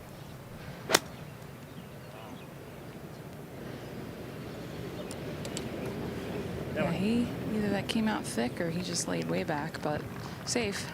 Yeah, he was talking about having a 9-iron in for his next shot there, and once again, it's a great example of thinking ahead. You've got to do that on a lot of golf courses, especially a Donald Ross design. That's right, 281 for Collin, hitting a fairway metal, just trying to get it up there as close as he can. It's uphill into the wind. Oh yeah. It's going to scoot just onto the green. Good approach. And he's on in 2 as Collin Morikawa has birdied this hole 3 straight days. And let's look at eagle here today. That was a nice penetrating ball flight. Didn't get caught up in that wind. It was fun to watch. And then you get that extra roll too when it kind of is able to scoot up on these fairways that are probably running about 10 on the stimp meter. The green's at about 13, but these fairways pretty good surfaces as well. And so if you can kind of get something going low like that, even up the hill, it'll roll out. So Collin Morikawa, not known for his length, more his accuracy, certainly showing a little bit of power there at the par 5.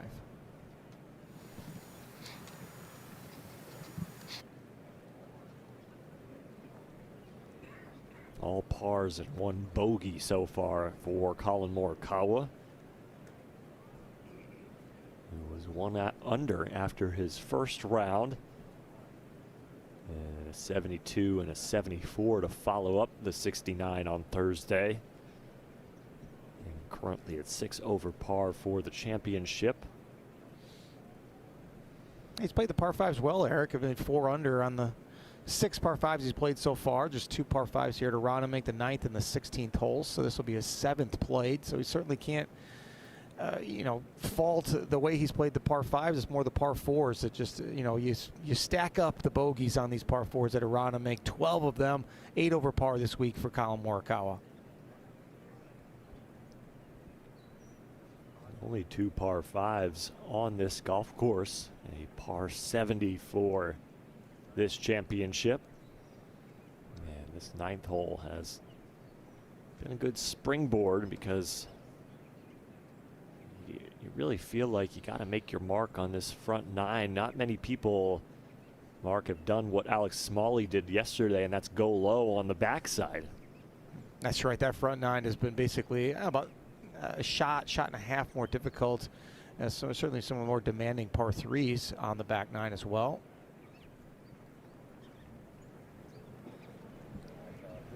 Yeah, like one of them. What up, Ron? Right. You're the first.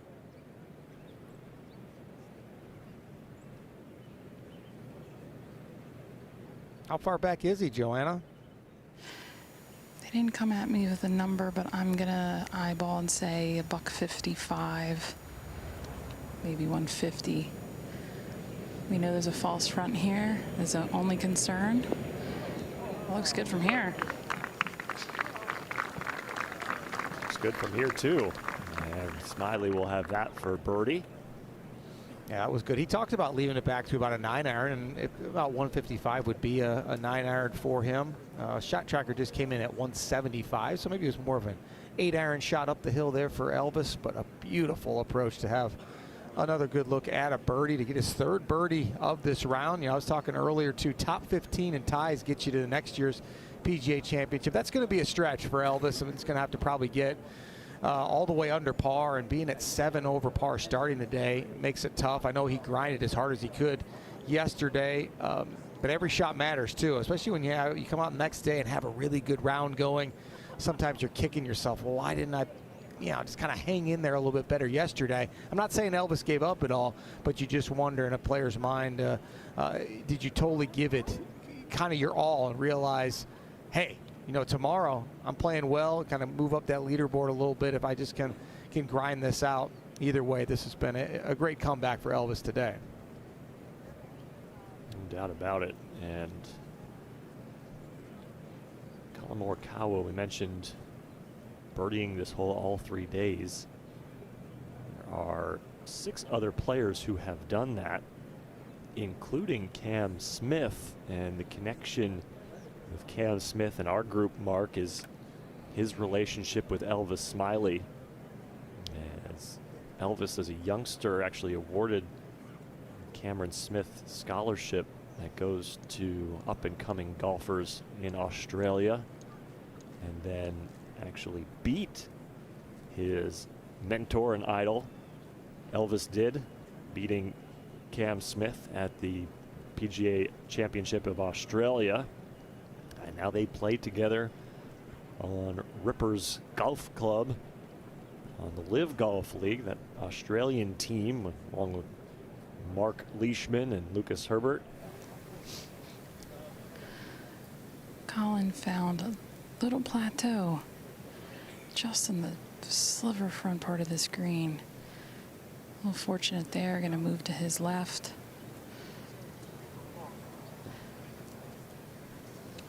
It'll be 4 days with a birdie at the 9th for Collin Morikawa. Gets his first circle on the card. Easiest hole on the golf course this week. Guys certainly taking advantage of the 18th straightaway par 5. Yeah, the length doesn't really intimidate them one bit, around 600 yards every single day, but very textbook hole there for Collin Morikawa. And getting back to Elvis Smylie, you talking about with Cam Smith connection. Even, you know, he got that scholarship for promising Australian golfers. I remember I got a chance to go over there way back in our college days. Our college coach, Devin Browse, put together a trip to go over there and play against the Australian Institute of Sport, Victorian Institute of Sport, in some rounds at Royal Melbourne, places like that. It was a tremendous experience, and Australia takes care of its golfers. And of course, Elvis turned 18 when he was 18 when he turned professional. Certainly a good move, as he's obviously had some great success, especially as of late. Any specific characteristics of Australian golf, Mark, with those golf course designs? Deep bunkers, right? Joanne, I'm sure you've played over there. Oh, I haven't. It's on the bucket list, though. You saying deep bunkers, I feel like I need to go now. But you do just fine. Downhill, left to right. Looks good. Come on. Oh, perfect putter throw. It was. You got to get it just right there to be a 360 degrees, so it comes back. The weight of the putter head pulling. Certainly, we practice that too, don't we? That's right. Athleticism right there. I'm sure he's probably thrown a boomerang or two, right? That's the Australian way. Like I play hockey, you know, being from Wisconsin area. You think I should have, but I really eat didn't. a lot of cheese. That's right. I do that. So a disappointing par for Elvis after he missed the fairway here at the 9th, but a nice 33 going out.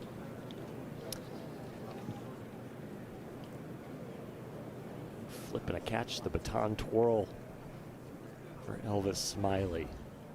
It was a solid 9 holes of golf right there. You can't ask for much more on that that front 9. Certainly would have loved to have gotten that one to go down, but a couple of saves, the good shots for the most part he took advantage of.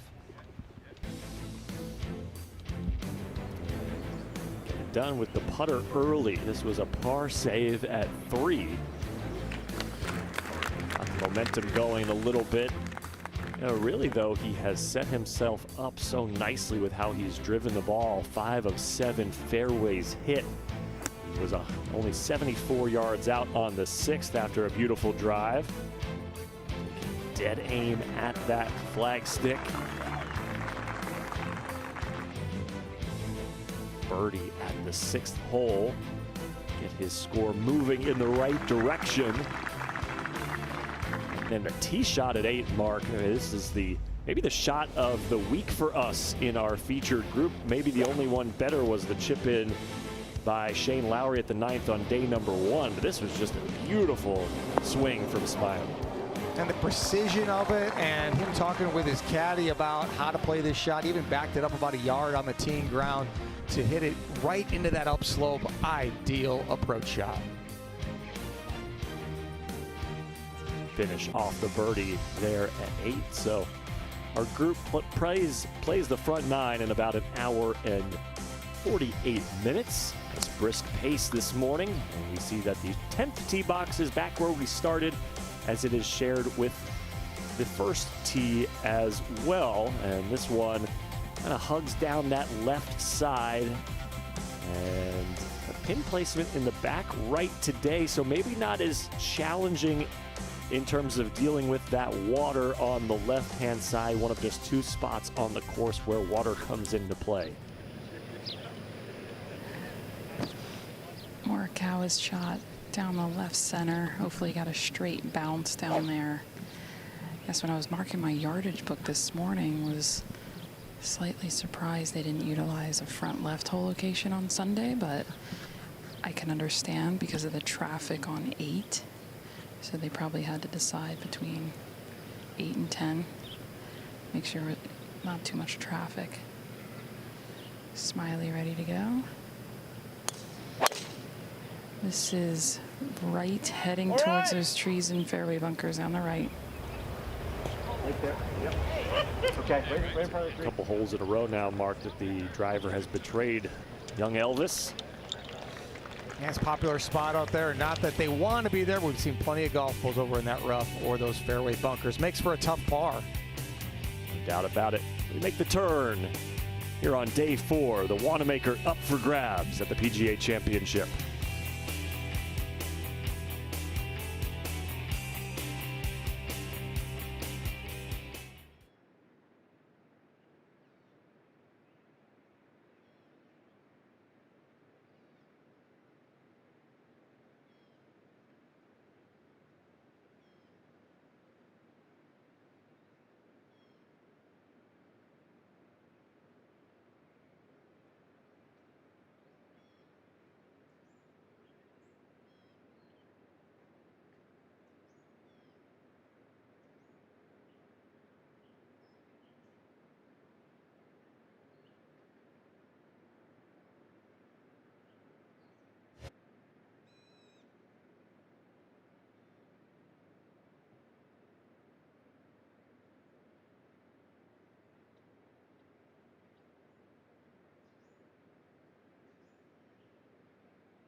The Wanamaker weighs 30.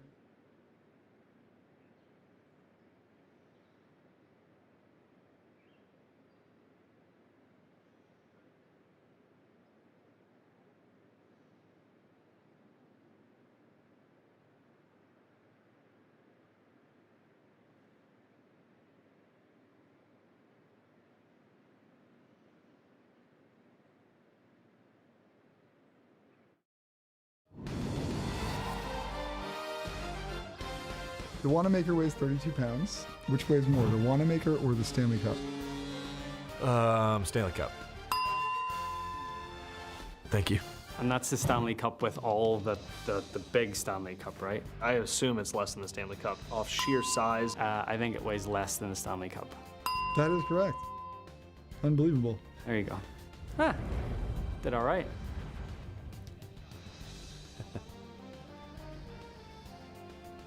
Well, with the adrenaline you get on the 18th green, I'm imagining it doesn't matter what that Wanamaker weighs, be able to hoist it over your head. Just don't do what Collin Morikawa did, which was lose the top of it. As he was celebrating at Harding Park back in 2020. And Collin down on the left side. Looks like he's once again skirted through the fairway and into that first cut. And Elvis Smylie. A field goal through the uprights of those two trees on the right side. A little bit more difficult on himself. And this whole location too is, yeah, we're not going to bring in the disaster numbers in terms of hitting the water and making doubles, although Elvis can bring it into play if he gets a little too aggressive here and the rough winds. But it is really demanding back in that little section. Anything a little right's going to be a very difficult up and down as well over the green. I think the rough wins no matter what on his lie. It is terrible sitting in a hole just surrounded by thick stuff. He's 195 to the hole location, so either it's a layup, get yourself a nice comfortable number, or try to hit, for him as a lefty, a low scooting hook. But hard with this lie, it's just sitting down. Obviously, you don't want to go too far left, like you. I feel like they're pointing towards a layup. Correct.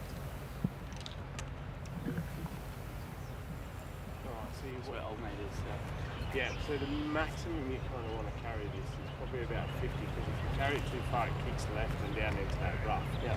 That's why I'm just telling you about that. So I think a scoreboard's probably a good line, about 50 metres, and just let it tumble down the hill, yeah? Yeah.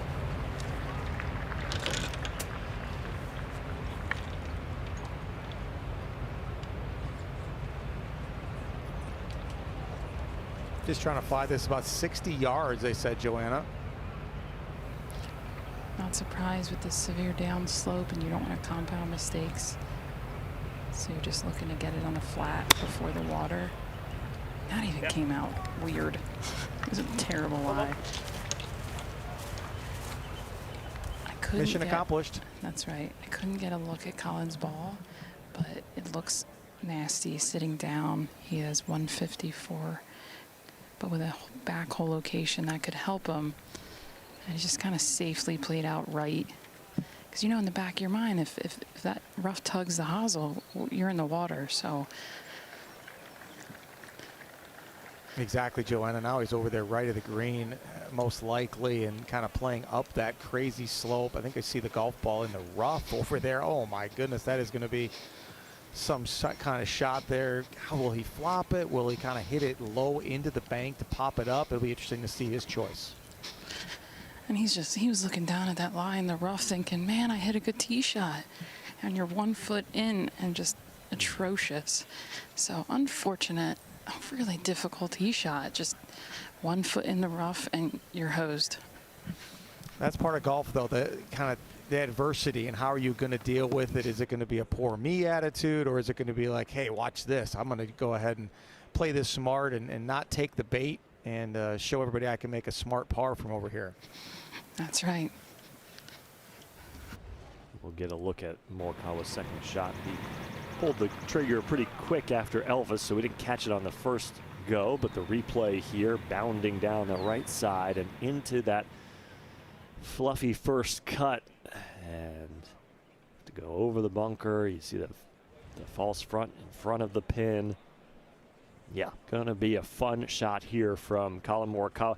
I hope he did his wall sits, Joanna, coming into this week, because boy, he is getting those flop shot quad exercises going here early today. That's right. Working the legs. Smylie with a wedge in hand. Trying to make par the hard way. You cannot miss right this whole location, or you'll get rossed.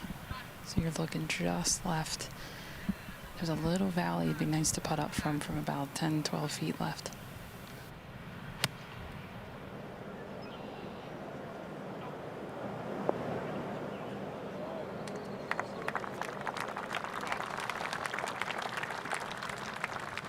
There's always a few challenges in a round of golf. I was fortunate enough to be at University of North Carolina, where Dr. Richard Koop was a professor there in the psychology department. He worked with major champions like Payne Stewart and Corey Pavin, Davis Love III, and he always talked about, you're going to have, even in a great round of golf, 3 or 4 challenges. Can you get through those? Can you somehow make a great par? So for Smylie right now, he's got that putt coming up in that 20 to 30 foot range. This was certainly a challenge. Back at the third hole was a challenge. If he can get past this and keep things going bogey free, he would pass the test. Collin navigating this, looking around. He's almost looking like maybe he's going to play this into the slope. He's kind of doing the geometry here, like, okay, where do I need to hit it into the bank so that it doesn't fall right? And you got to hit this with enough ball speed to get it up that slope. If you bail out because you're afraid of going long, then this ball's just going to drift over to the right off the green. So I don't think he's going with the flop. I think he's going low. Let's see. For sure. I believe he is going to go right into that bank. And I think sometimes we see great shots from these great players because they are so in tune with exactly what they have to do.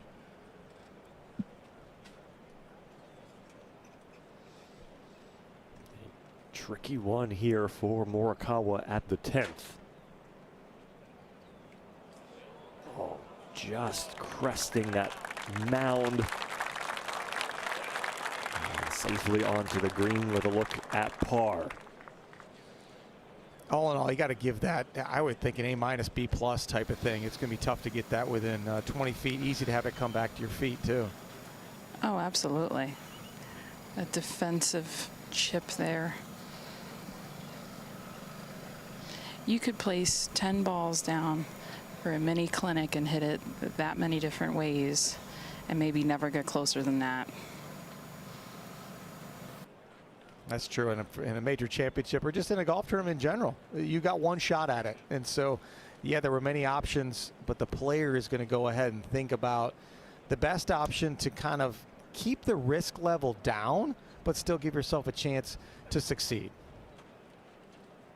That's right. It's all about risk management.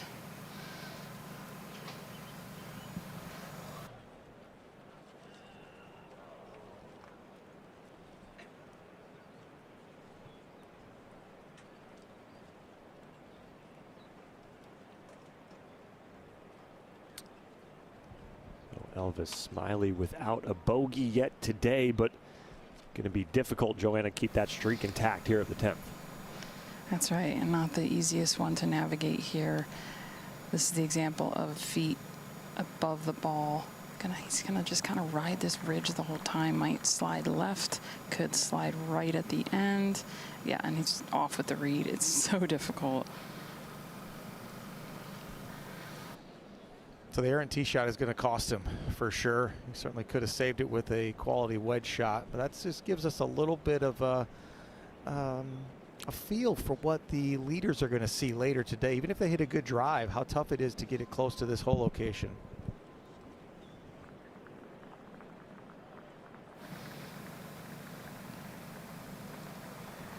Kind of up and over this ridge, right to left, uphill, then back downhill after the hole. Starts this just a touch too far right. Yeah, I think he pushed that a little bit. I saw his line on the ball.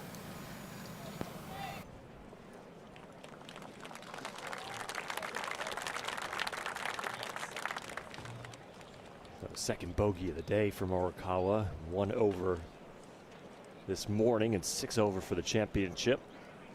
And the dreaded reverse bounce back when you birdie a hole and then followed up with a bogey.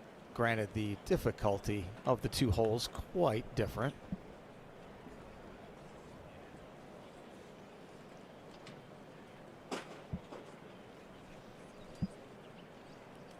Gotta love the gold whoop band. It's a good look.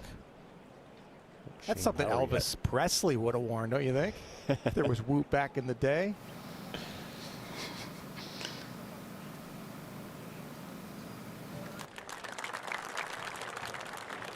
So bogeys all around here at the 10th.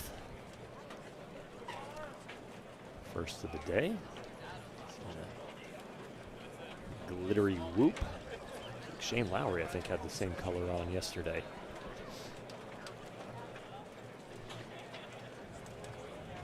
To the 11th. This hole not kind to Elvis Smylie yesterday with a double bogey, but pretty straightforward. mark. You got to go up the hill on your approach about 23 feet from the landing spot to where the pin is. I love this hole, Eric, in the sense you just got to drive it in the fairway and then you're rewarded. And there were only 2 spots to put this hole location.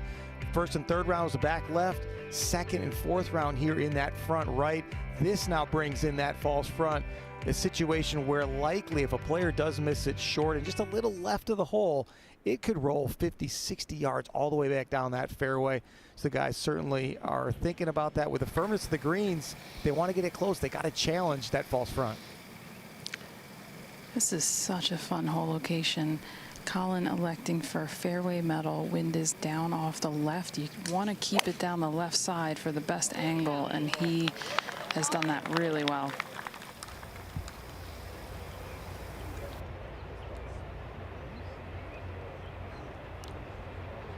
Psych out with the dropping of the club or dropping the hand off the club like Hideki Matsuyama does.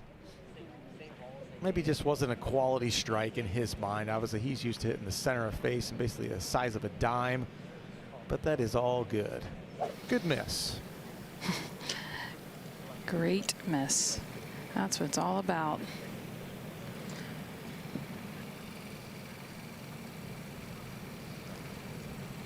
Smylie electing for a fairway metal.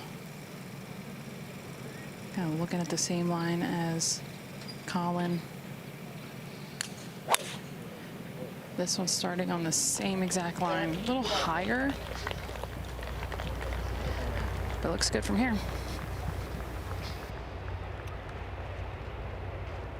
Smylie did such a good job in the opening 9 holes of finding the fairway. It's another one here at the 11th, trying to avenge the double bogey he had here yesterday.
One of the greatest to ever play the game, the 2-time PGA champion Gary Player, returning to Aronimink, where he won the championship in 1962, the last time a major golf championship was held at this course.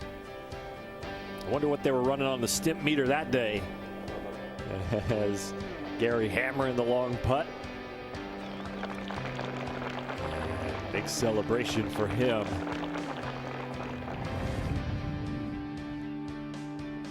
Still going strong and looking good too. Yeah, 90 years of age. I was at the Insperity Invitation on the PGA Tour Champions last week, and Gary and Jack, but they had 17 Hall of Famers that weren't playing in the tournament. Of course, we got guys like Ernie Els playing, but these are 17 additional Hall of Famers that showed up, and they played a little 5-man scramble. They had 4 different teams.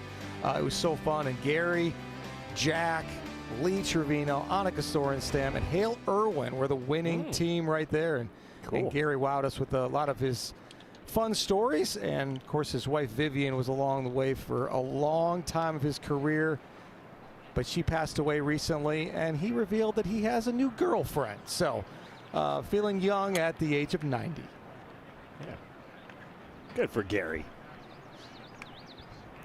As we take a look at Elvis Smylie. And obviously we talked about Gary Player winning this tournament 60 some odd years ago, a South African, and we have not had a PGA champion from outside of America in a decade now. And we will see. There are some international players at the top of the leaderboard right now. Nick Taylor from Canada, Matty Schmid, the German, Aaron Rye from England, John Rahm, the Spaniard, Ludwig Oberg. There's some names up there that might end that streak here this afternoon. Plenty of great chances by that group of players you mentioned. Well, I don't know if many people would have guessed Alex Smylie and Matty Schmid for our final group, final pairing here on Sunday, but boy, they both played some really good golf. They're going to have to fend off some of the game's best. Smylie has 126, plays up about 8. I love his lie because it's actually on a little bit of an upslope. So I call it like a launch pad. So this should launch a little higher than normal and might help because this is downwind and this whole location is insane. Any height you can will help. Perfect.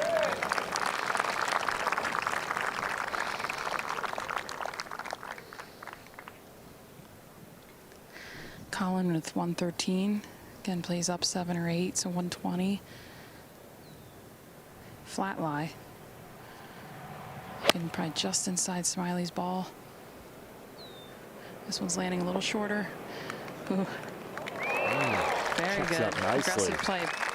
Paid off. He took on the risk there, had to land it a little short of the hole there and expect that little firm bounce. And, after that tee shot, he wasn't, thrilled with the contact of it. It reminded me of what I heard Mark Blackburn tell Max Homa about 5 years ago, especially when Max was having that great run, about position over perfection.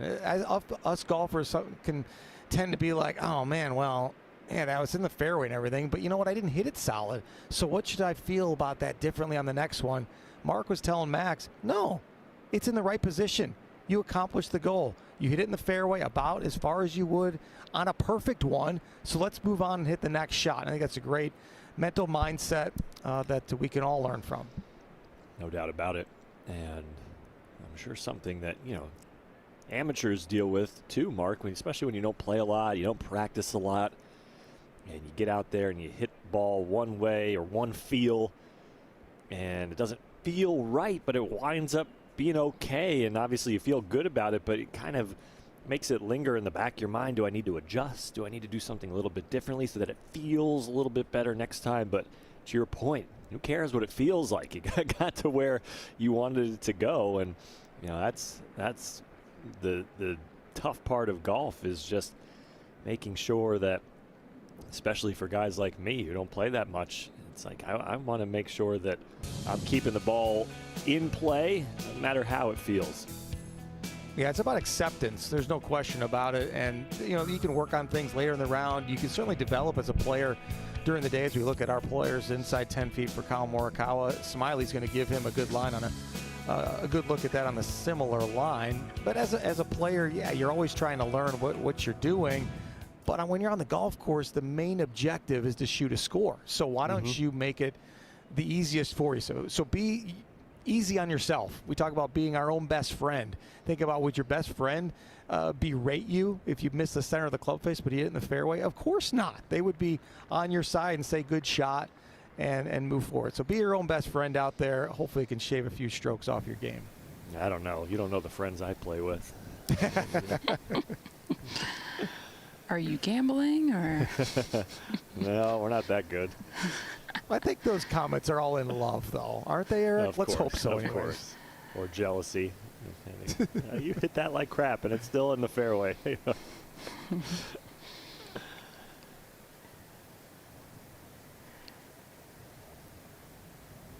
Smylie's going to have to start this probably just inside Collin's mark.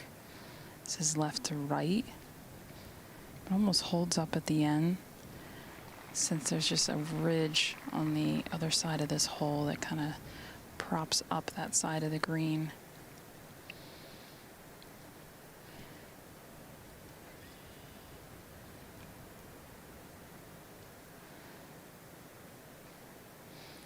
Yep, just inside Collin's mark. Just not enough pace to kind of keep that line.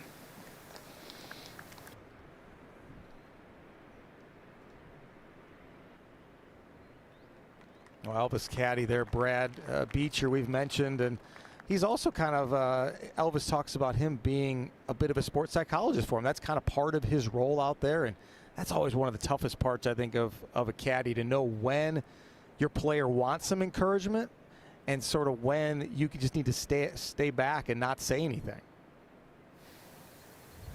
Absolutely. You know, Ted Scott is absolutely his psychologist for Scotty out there, and it's working. So we have Collin with inside 10 feet for birdie. I think he has to play this outside the hole, ball or so.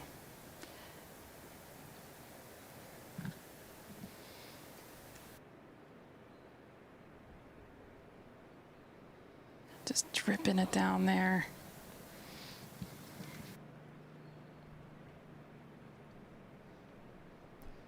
Would have liked the bounce back birdie there after the bogey at 10, but instead he'll have to walk away with a par. Yes, our leader, Alex Smylie, talked about his caddy yesterday, too, after that slow start, and how he could tell his caddy wanted to say something to kind of encourage him. But Alex said, he's like, I don't want to hear it right now. And he told his caddy that at the moment. His caddy kept quiet and trusted that his player was telling himself the right things. All right, quickly, let's send it down to Frisco, Texas. Natalie Sheehan at the home of the PGA of America with some tips on our putting. Natalie?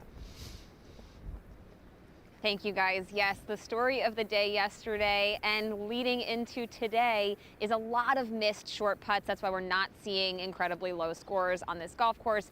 Fast greens, challenging hole locations, and what are a couple of things that these players and you at home can do to return to fundamentals, make sure we're getting the ball rolling online, and try and give ourselves a little bit more confidence. The first drill I love is from my friend Brad Faxon. I've just got 2 quarters here, and I'm going to pinch them between my thumb and my hand here, just like so, and then I'm going to put my hands on the putter. This allows for my thumbs to be shorter and closer into the rest of my hand. Secondly, I'm going to hold the putter up at chest height, pull my elbows in a little bit, and then bow over until my putter reaches the ground. I see a lot of AMs standing really tall, and that can create a little bit too much face rotation. So getting those short thumbs and then getting everything connected and a little more bowed over the golf ball can really help you make some more putts when you're out on the golf course. Oh, thank you, Natalie. I don't think I have seen the quarter trick before. I'm going to try that next time I'm out on the course. You got to see your local PGA coach for that. Yeah, that's right. Collin with electing to go with fairway metal. This is starting just a touch down the left. Needs a nice hop to stay in, because that 1 foot off is just brutal. Yeah, and he's been there so many times today, Joanna, and we continue to kind of hear him sarcastically congratulate himself after these drives. This time he said nice, and he knew he was going through the fairway. It's got to be, what, 4 or 5 times that he's kind of skirted through that fairway and been off just by a yard or 2. That's right. And this game can be the game of inches. So Smylie electing to go with driver. Wind's died down right now. It should be down off his right shoulder, so he needs to be a little bit more aggressive here to kind of keep it down the left side to avoid the cross bunkers up near 300. So he starts this right center, cutting towards the middle of the fairway.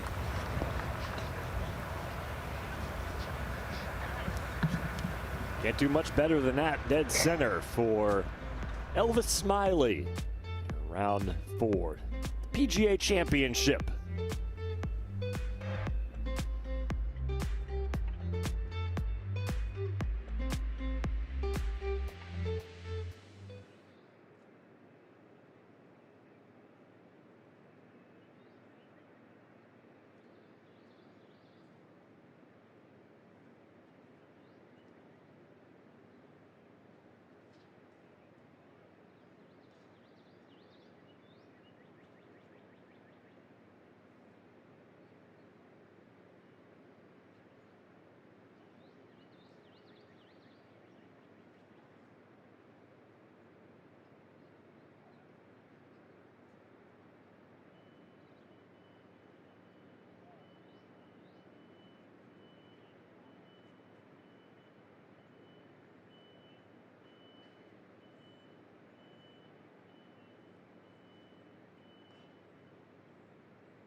try to downplay it as best as I can. You know, I realize that there's a lot of great players in this golf tournament. Been consistently in the majors the last 3 or 4 years. Been able to learn from that, knowing that my game is good enough. It's a course that suits me. It's, you know, I'm pretty solid out of the rough. The fairways are tough to hit here, but I'm a solid rough player, and I think then you can score. The wind may dry the greens out a little bit as well as the day goes on, but it's already playing extremely hard. There's a lot of things that can happen. I just have to stay where my feet are, try to be as present as possible, just try and take it one shot at a time and try to hit the best shot that is in front of me. It's kind of the goal.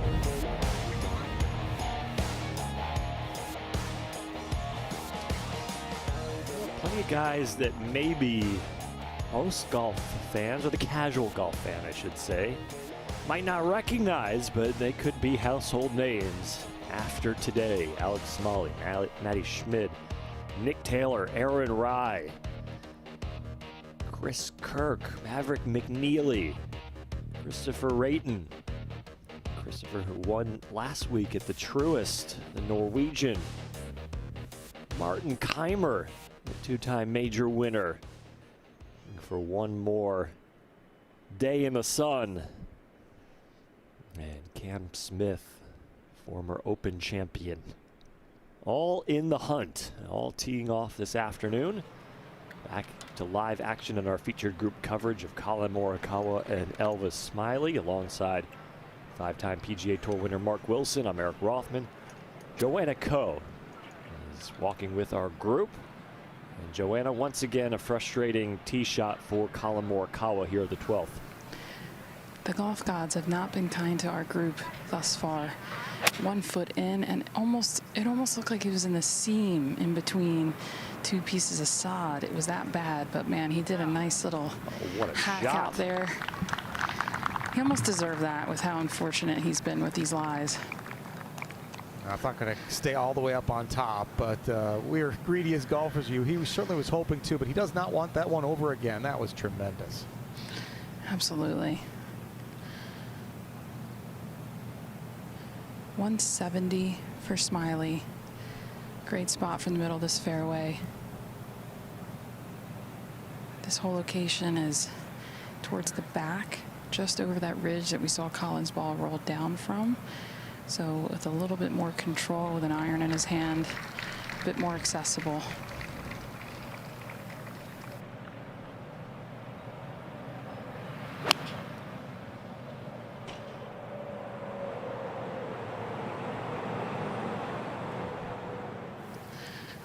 Just your normal unforced error. Yeah, certainly not going to be happy with that one, and kind of forced to get up and down, so we're going the wrong direction on this side. But hearing Alex Smalley's comments about, you know, the most important thing for him to do today is be in the present moment, be where his feet are. Reminds me of what Elvis Smylie has talked about himself doing in a similar way, how important it is to be present. He'll do intentional things like literally touch his fingertips. When he sips water, he will actually feel it go kind of down his throat. You know, it's kind of the old adage to smell the roses as you're going, to really be where you're at. These guys don't just say, let's be present. They have intentional ways to do it. He has been present quite a bit in the fairways today. Obviously, that is not the shot he wanted out of the middle of the fairway, but it's, you know, pretty remarkable, Mark, you know, how good these guys are and the adjustments they can make overnight. You know, he was awful off the tee yesterday, 4 for 14 fairways hit, already 7 of 10 today. You know, just how in tune they are with, you know, their feel for their game, and obviously they have their coaching, their coaches, their caddies, everybody helping them. But, you know, just it always remarkable to me of how they can adjust within a 24-hour period and completely flip the script on something that they were doing poorly one day and all of a sudden look like the best golfer in the world, hitting fairways left and right here on day 4. Sometimes it can be mechanical. Sometimes it can just be a bit of misfortune. You know, you actually hit a lot of good tee shots that maybe just trickle into the rough, like we've seen for other players this week. But with these really wide fairways, usually it could be maybe something technical. Also, just a good night's sleep. Get away from it and try again the next day. Could be strategy. You know, you kind of take on some of these holes where the cross bunkers make the fairway half as wide versus laying back. These guys certainly a lot of times don't look at stats on a given week, but they might look more at stats over a given period to kind of give themselves a lot more repetitions to see if there is something going on. And you think of Matt Fitzpatrick, U.S. Open winner, and has played great lately. He talks about really taking notes of all of his shots and really seeing patterns, because it'd be like, oh, I hit 4 of 14 fairways, and then all of a sudden you think back to it, it's like, wow, you know what, the 10 that I missed were all to the right. You know, okay, well, now we're seeing a pattern, something like that, and then that's something you can build on. So you go a little deeper into just, oh, I missed this many fairways, and then they kind of attack the problem. This just makes your practice that more efficient when you know your areas of opportunity. Typically, those at home like to practice the things they're already good at, but that's really not adding more tools to your toolbox. So Smylie here, as a lefty, the ball is below his feet, so it just needs to kind of stay in the shot, but this is, he's navigating a ridge. It's a few paces before this whole location. You almost need to hit it into the ridge to kill it. Would be okay to be a few feet long, but not too far long, because then it slopes off the back. That was superb. Oh.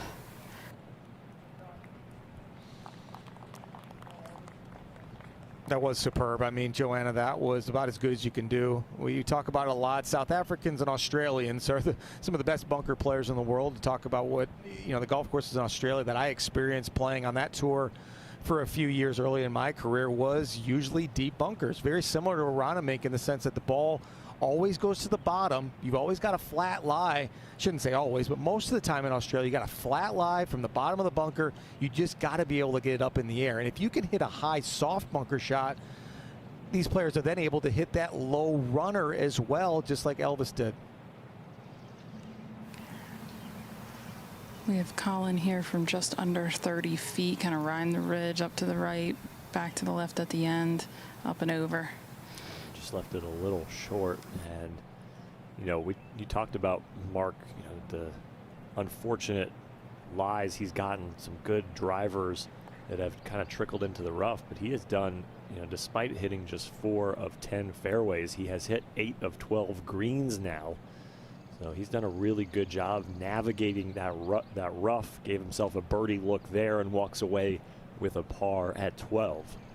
He's used the run-ups really good indeed, and that was a good putt from down there. You know, 28 feet when it's kind of up and over, like Joanna was saying. It's tough to get the speed just right, but Collin's speed, for the most part this week on the long ones, has been spot on.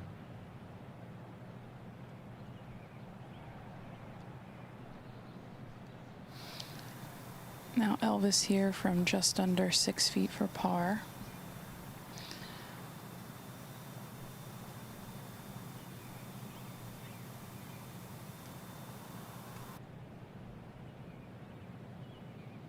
Too much as it runs over the left side of the cup, so that will be 2 bogeys in his last 3 holes to start this back 9.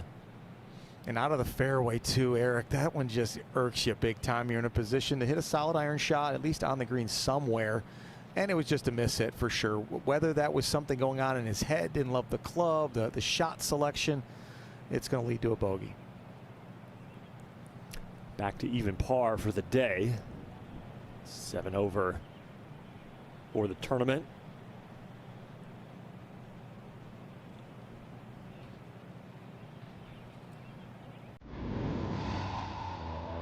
Who can forget the clutch drive, the 16th hole on Sunday at Harding Park 2020, en route to his first major championship victory in his PGA Championship debut. Eagle, the 16th, hold up the Wanamaker. We'll have a chance to get another one this week, but still one of the best players in the world And the 13th hole has become very drivable, Mark. They move up the tee box yesterday, and they keep it there today, 299 yards. I'm a little surprised that they did this today, but I really love it. That's cool. I mean, it kind of can be a little pace of play nightmare in the final round of a major championship. You usually like the flow to be a little bit better. However, this will add a layer of drama to it. Back left hole location here at the 13th, just kind of back in that back left corner. There's some slopes involved. Here's the thing. The guys, if they go ahead and take on this tee shot, that out of bounds down that left side maybe comes into their mind, especially for guys that fade, but that front left bunker would be a really nice place to get the ball up and down from.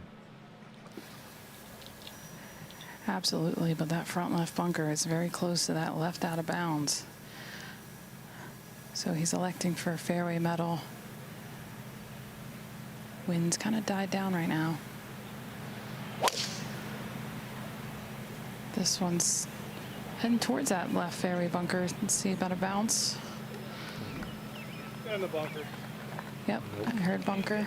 Yeah, he said get in the bunker, but it didn't make it.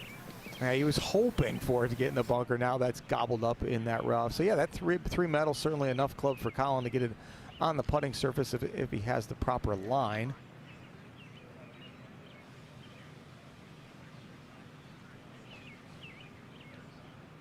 Almost reminds you, Mark, of the 10th at Riviera, where players oftentimes are aiming for the bunker on the green side. And that hole, it just shows you how good these guys are out of the sand, that that's a target that they're trying to go for.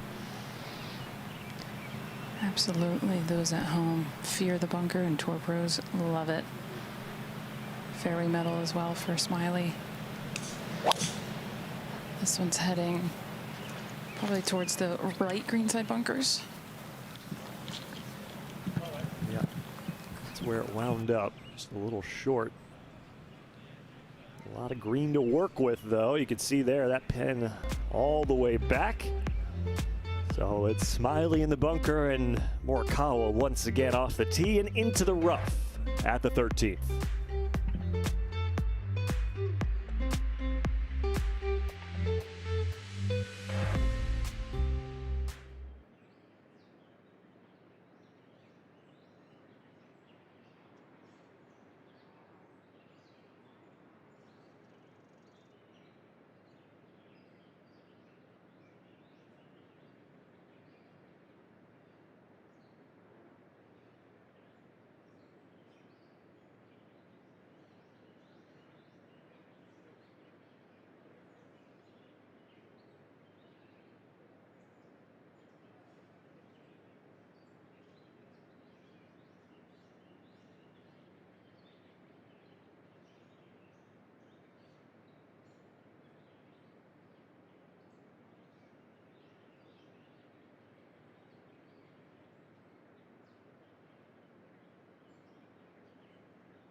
A couple of good scores out on the course right now. Kitayama, 5 under through 11 today. Alex Noren, Casey Jarvis, 3 under par. Jason Day, who was part of our featured group coverage earlier in the week. Fellow Aussie, Ryan Fox, 1 under par. And Luke Donald, the European Ryder Cup captain, is having a nice week out there. Made the cut. Doesn't play too often anymore, but he's final day of a major here at the 108th PGA Championship. As ESPN Plus continues feature group coverage today. And we have enjoyed bringing it to you all week long. This beautiful property, and so welcoming the community here in Philadelphia. Very proud to be hosting this golf tournament as we make our way to the green here at the drivable par 4 13th. Elvis Smylie is in the green side bunker, and Collin Morikawa yet again, Joanna, having to hack his way out of the thick stuff. Collin was not thrilled that his ball was not in the bunker. It just completely changes the strategy and the landing spot because we're not going to be able to spin it. So he's just trying to figure out where he wants to land this with some height. Smylie will be first up to play.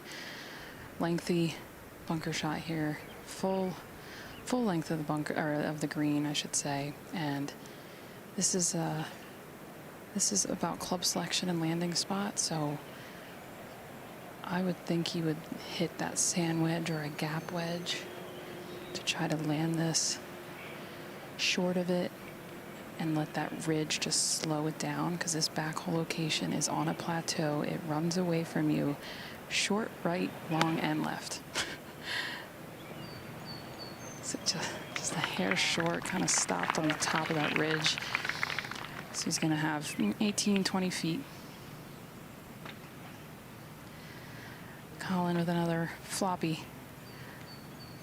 Trickier lie because the ball's below his feet. He's getting into that squat, open face, kind of bunker type of stance.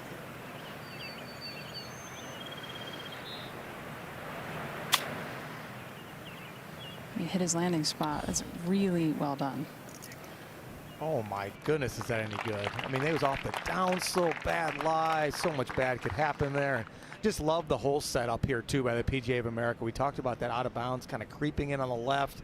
And now Collin, not in a great spot there, but that gives you an idea of how nice it would be to be in that left green side bunker that's only about 10, 15 yards from that out of bounds. So a player that is willing to kind of take it on, try to run it up the green or in that left bunker has an advantage and will be able to have a better chance of making birdie versus Elvis Smylie, who played away from the out of bounds, hit it right down the middle of the fairway, yeah, but down in that front bunker. How difficult that bunker shot is, kind of contending with the ridge, kind of where he's bent down now. So it's tough to get it close from over there. So once again, you've got to take on that risk off the tee to be able to reward it with it easier up and down. And I think we can officially tell Collin that he can skip leg day this week. He has gotten his squats in on some of those shots, getting deep for the lob shot, and a good one there. Every day's arm day, isn't it, Eric? Got to work on those biceps. That's right. Well, he's gotten the quads working today. He's going to ice them down after this round is over. Not a whole lot of golfers have any good tans anyways. You know, if you're practicing this game a lot, you're going to have a pretty white chest. Yeah, tan lines are not good right here. White feet is just permanent for me. It shows you're dedicated to your craft, Joanna. That's right.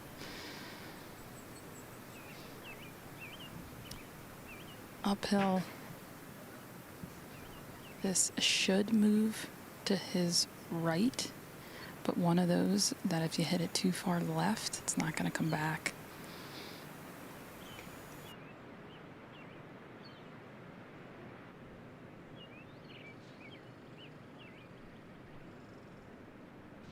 .21.5 feet for birdie.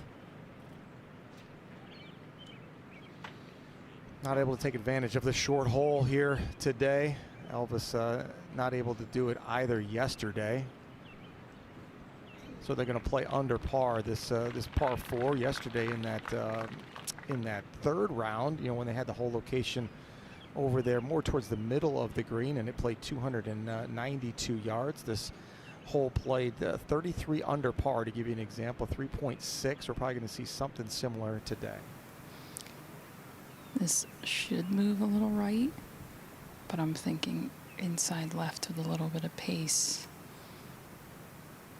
Yes. Oh, what an up and down for Collin Morikawa. That was a pure stroke right there. Great comeback after the disappointment of seeing where his golf ball ended up. in that tough lie. And a good attaboy from his caddy, Mark Urbanek. Second birdie of the day for Collin. Now even for the round and 5 over for the championship.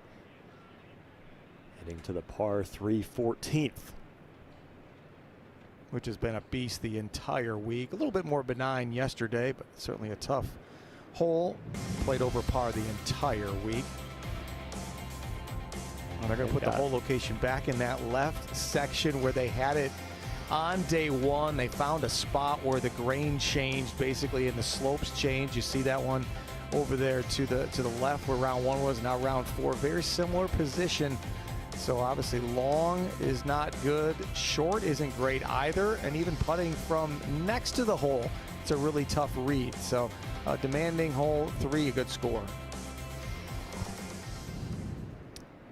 And you can see the stroke average at a little over a quarter of a stroke worse than par. So you would definitely take your 3 and move on. The 4th toughest hole on the week. And after the birdie, it will be Collin Morikawa to hit first. It's been nice today, Joanna. We're the 3rd group out. Not a whole lot of traffic on the golf course. Been moving through without a hitch. That's right. This pace is appropriate for member golf here at Aronimink, under 4 hours. Especially when you're playing for this much money. That's nice. Yeah. So we are 206. It's going to play down 5 or 6, so there's 200. Wind is less than 5 miles an hour, I would say, into. But fun little back hole location similar to the 2nd round. This is just left of it, cutting towards it. Nice little hop. Veering towards the hole. Collin Morikawa, an elusive birdie at the 14th. They are not easy to come by. They'll have a good look at a birdie putt there. That's the little bleeder that he loves to see.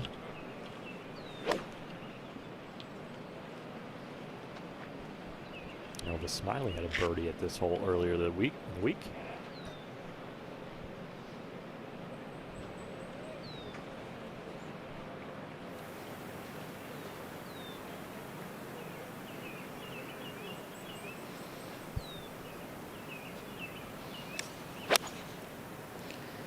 This one's starting just right of it, kind of drawing away from it.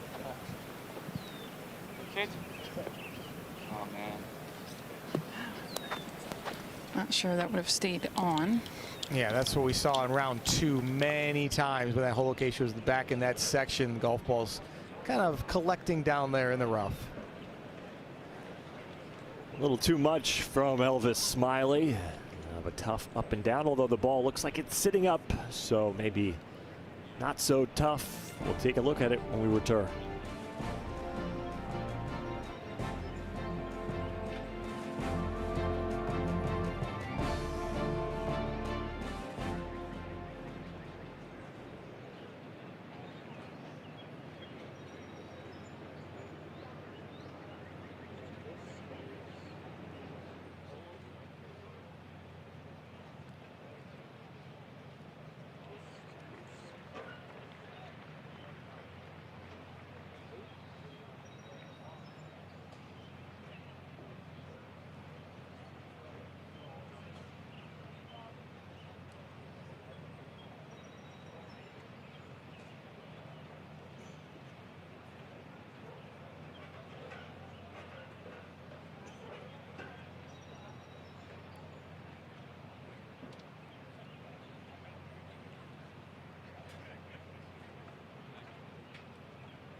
defending PGA champ, Scotty Scheffler. Casual Sunday look as he arrives at the golf course, 1 under par. And boy, he really struggled on the greens yesterday, Mark. So many makeable birdie putts that just did not drop. 6 missed inside 10 feet, and I have to imagine an infuriating result given what the rest of the field did yesterday. You got to think if Scotty would have even been a half decent putter, he'd be 1 stroke back, 2 strokes back, instead 5 here today going into the final round. But I know in his mind, he's like, all right, well, I still got a chance. And it was a big putt on the last hole, tough putting day, but he rolled in a 9-footer for a bogey to avoid a sloppy double at the last to probably give him that much better of a chance. So many guys between him, though, and Alex Smylie, the leader. It's going to be tough, a tougher test for him to come back and win this thing. He's never done that in a major championship, but he certainly did it to win Olympic gold a few years ago. Yeah. And so Elvis Smylie here, Joanna, behind the green, but the ball looks to be sitting up nicely. It does. One of our better lies of the day. So as a lefty, the ball is above his feet, so sometimes that creates a little bit of a tug, but actually he's kind of chipping up a straight area. Not a lot of left to right. Just gave it a little too much to it, but that wasn't one of the more difficult shots of the day. Once again, it's an educated guess on the lie. How's it going to come out? And I think that came out a little more speedy than he was really expecting. And then certainly it catches one of these other ridges, and all of a sudden you look foolish. Exactly. And it's, you know, you're used to all these thick, terrible lies, and you catch one nice, and it comes out a little bit more ball speed than you've had all week. Not good when you haven't lost your turn. He hasn't lost his turn. Collin Morikawa will be an interested spectator as he has that one coming up. I mentioned earlier how he turned pro at 18, and kind of before that too. Just obviously he was a prodigy. You know, he was a player that Australia saw as one of the next best players, so they invested in him. And you know, back then he was going to normal school. Eventually decided to do at-home schooling. His parents didn't teach him, but he certainly had a curriculum that he watched classes online that gave him more time to work on his game. But it certainly led to a little more isolated lifestyle. He talked about that too, and how he missed out on having those friends as kids. But he looked at it not necessarily as a sacrifice, more as a concession to get into where he wanted to be. And when you're trying to be one of the best at a sport like that, there's not a whole lot of hanging out when you're a teenager. You're working on getting better at what you love. And it paid off, no doubt about it. The Australian PGA champion winner 2024, and then winning this year in his debut on Live. This is uphill, left to right.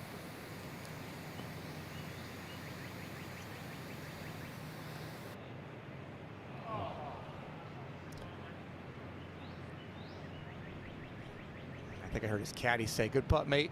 And it's one of those too. It's like not all good putts go in. That was a pretty putt, and just obviously it irks you a little bit more though when you've run off a series of bogeys here in the last hour. There for Elvis Smylie, didn't birdie the short 13th as well. So back nine not going the way he wanted, but you got to say in your mind, hey, I hit a good putt there. 8.5 feet for birdie. And it's Collin Morikawa steps up to his ball. That should have helped Collin a little bit get a sense of what it's doing at the hole. Should be left to right. Maybe just outside. I wouldn't give it up too much. Well done. All right. Back-to-back birdies for Collin Morikawa. Not easy to do here at this 14th. No, it's not easy to make back-to-back birdies at Aronimink in general, but certainly birdieing the 14th, tremendous. How about our featured group getting birdies on both number 8 and number 14, two of the toughest par 3s in major championship history, really, and especially in 2026. Well, it's always fun to see a 2 on the scorecard, Mark.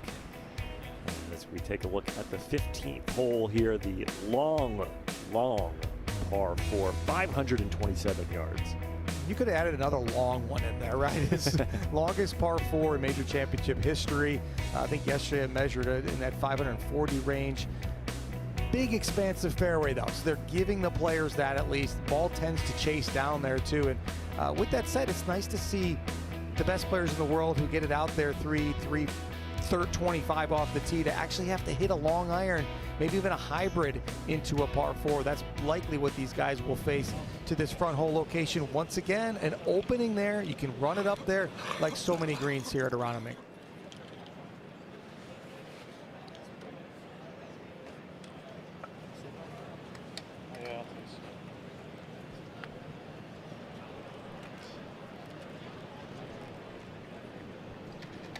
Fans starting to congregate. Please stand. And Collin Morikawa up to the tee. I gotta tell you, Joanna and Mark, one of the things I like to do as a patron going to golf tournaments is get there super early, especially on the weekend. Not only can you see some great players that are, you know, off the pace in terms of the lead, but how close you can get to these guys and the interactions they're willing to have because they're a little bit out of the tournament. It's a lot of fun. Absolutely. And then you watch from the couch, and you can stream it on ESPN later on. That's right. And then your coverage on CBS or NBC, that's the way to go. That one is piped down the fairway.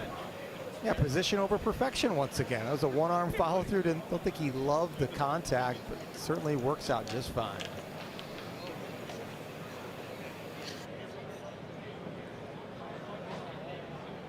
Wind's died down. Feels maybe just a breath of down right now. Is that a fairway medal in his hand? Yes. Wow. Okay, so we're looking for position. And we know that this fairway slopes from right to left, so fairway is premium with a lengthy par 4. Because we know the rough is just patchy and difficult, so looking for a position here. He's bogeyed this hole 3 straight days. This one's heading right towards that fairway bunker.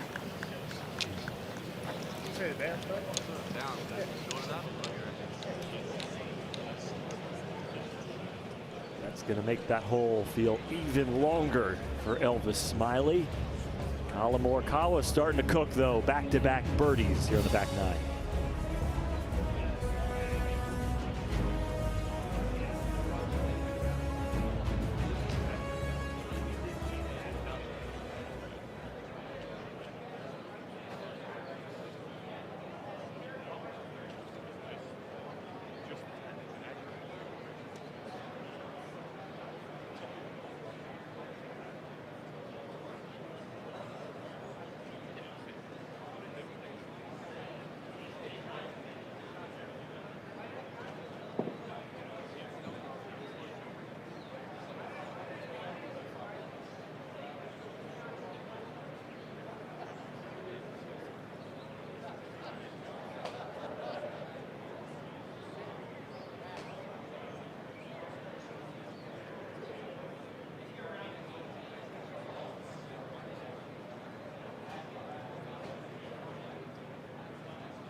Philly is a city of symbols.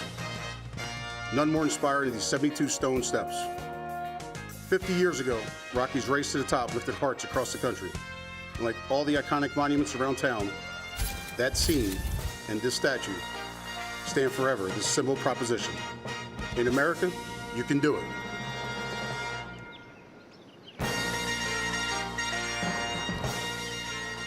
Plenty of featured group coverage around the ESPN dial this weekend, as we've got you covered at Aronimink. Featured groups on ESPN Plus leading into the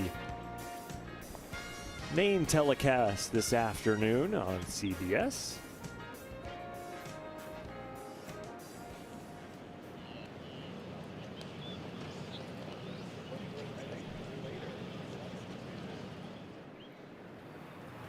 So an interesting play, Eric, off the tee there for Elvis Smylie. I think he was probably thinking with less than driver he could keep it short of these kind of cross bunkers. Otherwise, he kind of just makes the fairway that much more narrow. And obviously, he pushed it a little bit. So, you know, when you're laying up, you really hope to get in the fairway. Now he's made this long par 4 that much more demanding.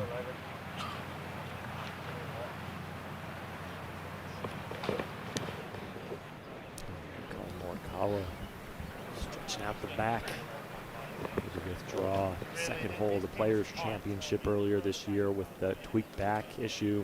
Missed about a month before returning at the Masters.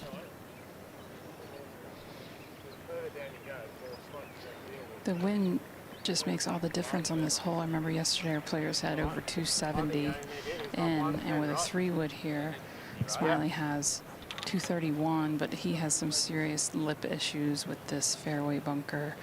So he's just going to hit something out, get it up and over with clean contact, and play this as a short par 5. We saw Brian Campbell yesterday in our featured group coverage get caught in one of those lips. Embedded ball, got free relief.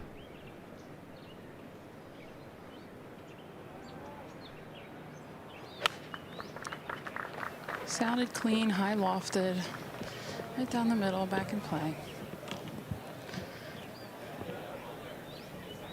Really no other choice. No. Collin ready to go. 194. Hole location on the front left. He can start this inside that TV tower and draw it in with a little bit of the lie.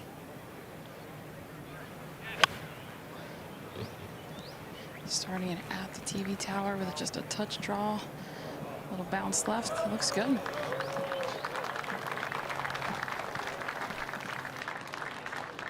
Could he make it 3 straight birdies? It'll be a lengthy one, but a look at it nonetheless. For sure, and he's played these holes so well. Could you even imagine, Eric, if you had no run-ups here at Aronimink? As I mentioned, the featured group coverage all over ESPN Plus. Justin Thomas, Aldrich Potgieter, Matt Fitzpatrick, Sahith Theegala. And then if you want to watch an individual hole, we got coverage on 13, 16, and 17. Jordan Spieth out there as well. Unfortunately, looks like he'll have to wait another year for an attempt at the career Grand Slam.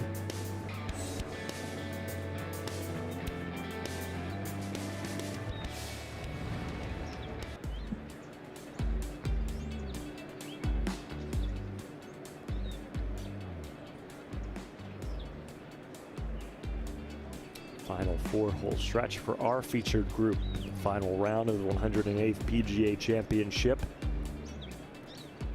Collin Morikawa improving his position in each of the last 2 holes with back-to-back birdies. And there's not a ton of birdie opportunities down the stretch, or at least there wasn't earlier this week. We're starting to see some more opportunities on the weekend. You saw Alex Smylie birdie 4 of his last 6 holes yesterday. And Morikawa now, despite the distance of this par 5, or excuse me, our par 4, he's on safely and a chance for birdie. And later on, that breeze is going to be kind of continue to shift to the southwest. So this hole will play a little bit more kind of crosswind, slightly back into the player's face. So going to play a little bit longer, but still with that hole location out there in the open where the players can run it up. you know, not saying it's a great birdie opportunity, but it's certainly a hole that guys can have a putt at it like Collin's going to. And then you got the par 5 16th. That whole location is kind of out there on that right side, kind of making it look like guys could hit some shots in there, a little lower spot to have some eagle opportunities. Now the pin on 17 is brutal over there, tucks against the water. But then 18, it's out there kind of in the open as well. So I think there's a chance with this setup that we could have a fast finish by somebody. And with so many players in the mix, it's going to be an exciting, really sprint to the end. Mm-hmm.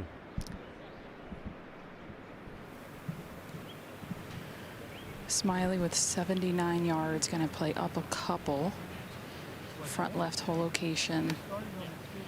He can probably utilize a little bit of spin here to feed this to the hole. If we're a little short, there's kind of a little bit of a false front, so he's not going to want to play this short of the hole.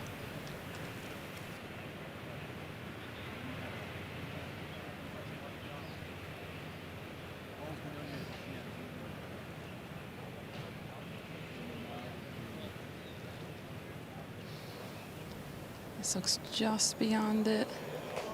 Spinning it back, well done. Excellent shot by Elvis Smylie. Elected to go with less than driver off the tee and scramble out of the bunker, and now should be a tap in for his par. Might be able to salvage something here as we take another look at that beautiful wedge swing. We've seen him hit some beauties here. You see him stay down on that ball, really kind of just letting the body do the rotation to kind of let the club sort of follow. He's got great distance control, as we've seen. You think back to number 6 here at 15, couple of nice wedges that led to a birdie at 6, and here he's hoping just to escape par on this really long par 4.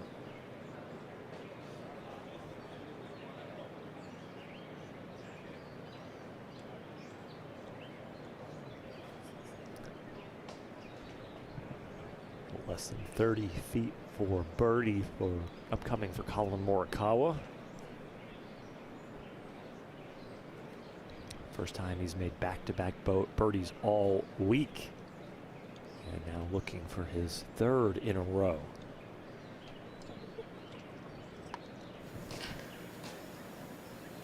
Downhill 3/4 of the way, almost back up at the end. Should maybe slide a little to his right, but not a ton of break here.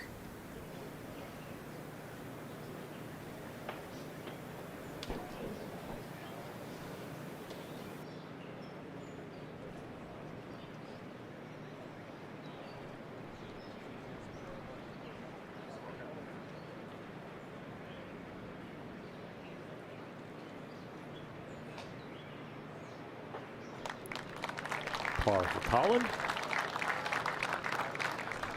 Paintbrush kind of grip he's used, I feel like probably about 5 years now. I think when he won that World Golf Championship Workday tournament at Concession back in 2021, I believe that's kind of when he went to that, when he was getting a putting lesson from 2-time major winner Marco Mira back in Las Vegas, where Collin was residing, and kind of went to that grip and really liked it. He's stuck with it ever since.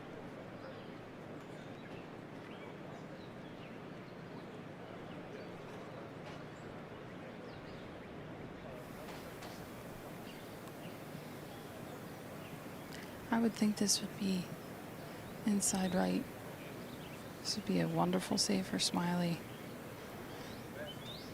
from that tee shot, put him in poor position.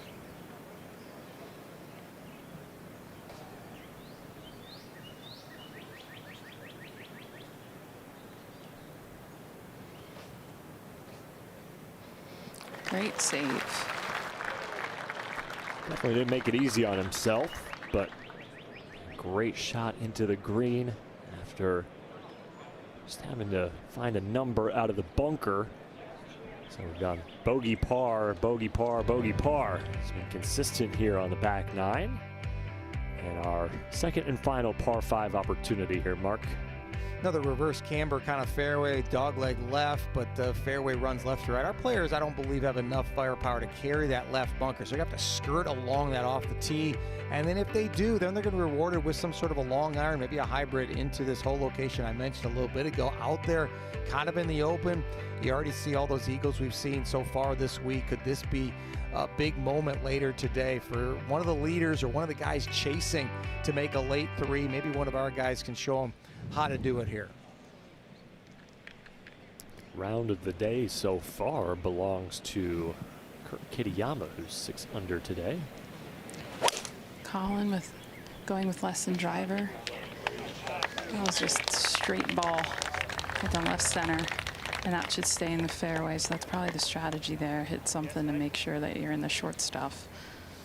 And it makes that fairway a little wider in the sense of him hitting driver. If he pushes it up there where that ball lands, it's going to be close to that furthest bunker, which is a lot closer to the right edge of the fairway.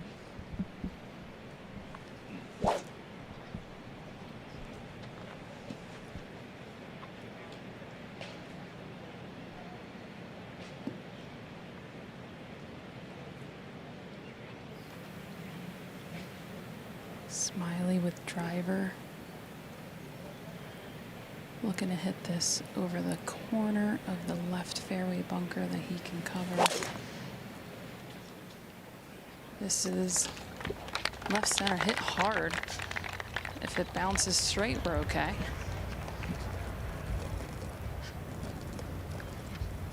It's going to be just fine. Yep. Nothing wrong with that at all. See a couple birdies here at the 16th. That'll be fun. Par 5. Second shots upcoming.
Winding down our featured group coverage here, the final 3 holes, but there is some great golf left to be played. Justin Rose, a 125 tee time after a sizzling 5 under 65 yesterday to get him back in the hunt.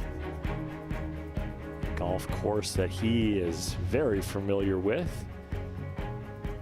Most top 10s in a major 2013. See 16 for Justin Rose.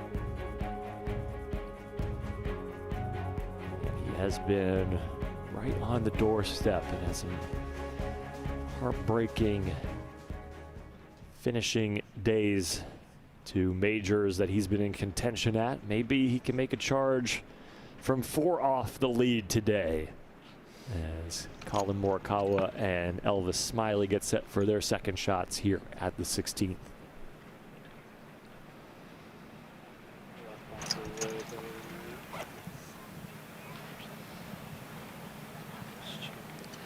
That was quite a little poke for Collin with a 3-wood.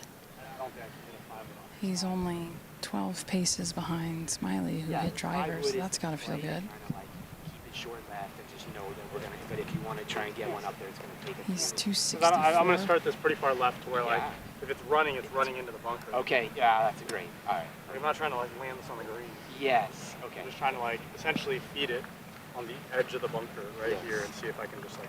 Yes. So it's coming in. Curving. Yeah. Okay. Great visual. Well, you heard the strategy right there.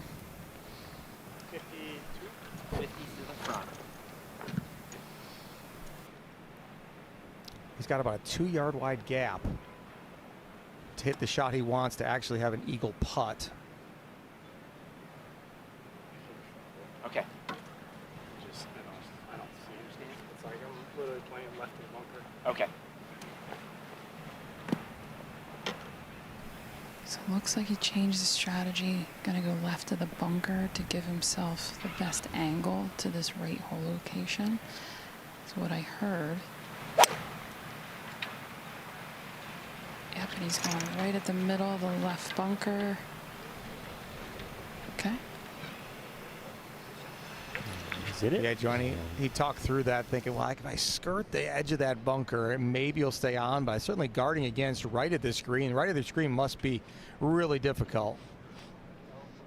When you're back here in the fairway looking at it, it looks like there's just absolutely nothing over there but the fans and bunkers and short-sided difficulty. So anything left, you get the whole green to work with. Smylie has 252.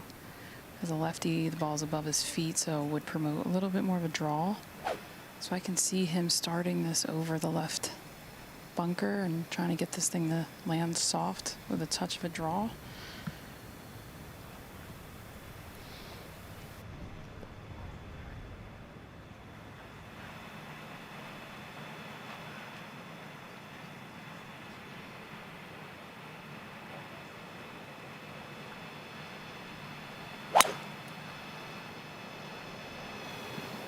Starting at that left fairway bunker, or left green side, but it just kind of faded. I think he didn't love the strike.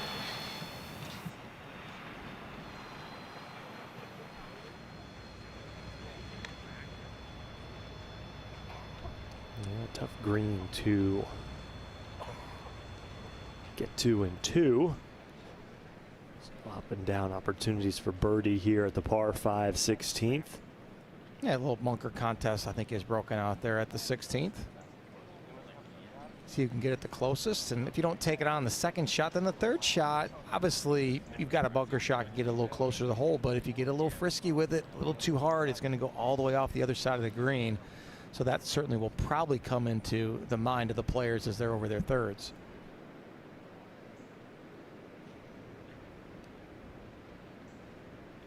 The gallery's starting to fill out. Plenty of patrons traversing this property. I gotta assume, you know, Mark, this is probably a really great place to be a fan. This golf course, you can really get to a lot of different sight lines and holes without having to go too far. Yeah, there's a few spots where you can hang out and see multiple shots on different greens and tees and all that kind of stuff. I think over there on 17, but if you're kind of behind that par 3, you can almost hear the ball whizzing by on the 9th hole when guys are hitting drivers on that par 5, and then you can look down and see the 10th and the 8th greens.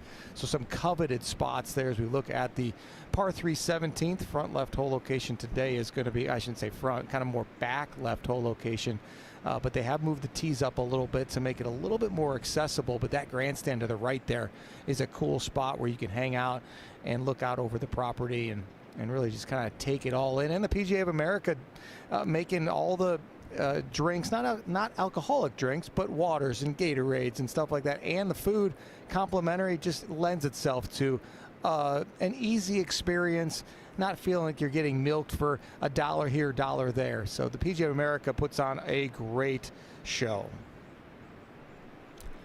No doubt about it, as Collin Morikawa finds higher ground and looks down at his ball in the bunker. Shrugs his shoulders a little bit, Joanna. And we're not able to see where the ball is, but I don't know if Collin is super thrilled, at least by the body language.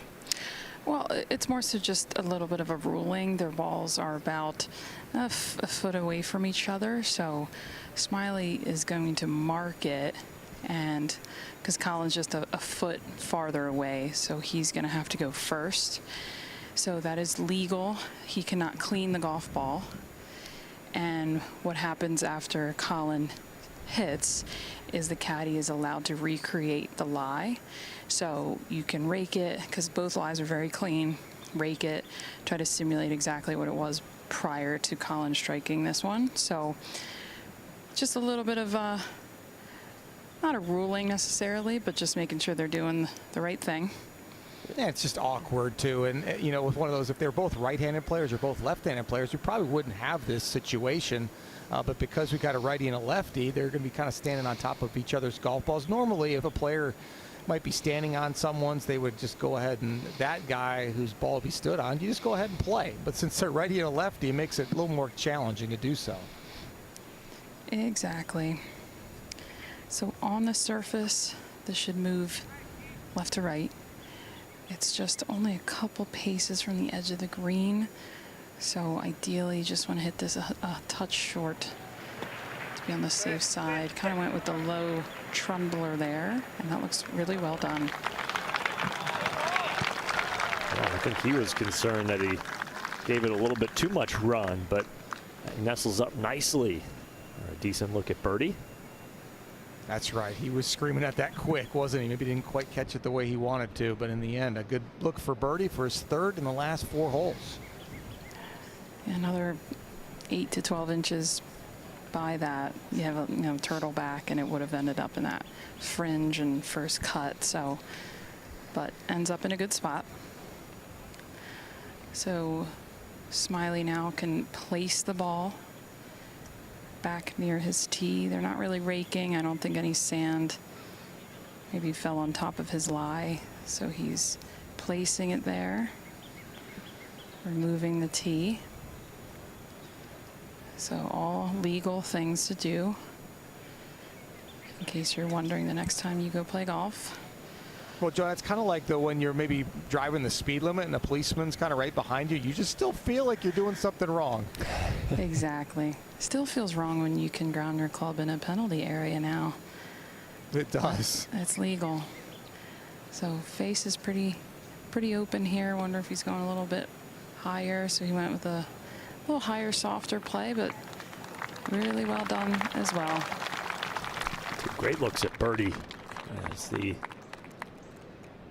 sand efficiency on display. That's right. 1 of 7 sand saves so far this week, and normally sand saves are when you're getting up and down for par, but in terms of these PGA Tour stats, they do open it up on drivable par 4s or on par 5s like this if you're there in 2. So it wouldn't necessarily be considered a sand save in the player's minds. He's getting up and down for birdie, but the stats would give him 1. And I think really a proximity from the sand is a better stat to kind of look at for a player. And I will say these bunker shots we've seen this week, having to deal with kind of coming up over ridges and all that stuff, more demanding. So like I said earlier, sometimes stats can be misleading in a given week. These players look more over a series of weeks to give themselves an idea if there's a weakness.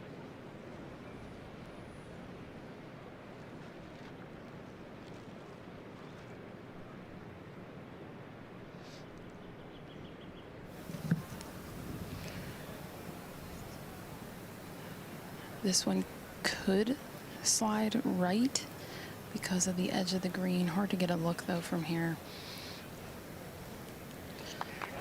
Well done. Birdie conversion for Morikawa. Now it'll be Smylie's turn. And guys, every time Elvis is in a bunker, I'm struggling to keep myself from singing Suspicious Minds. He's caught in a trap and he can't break out.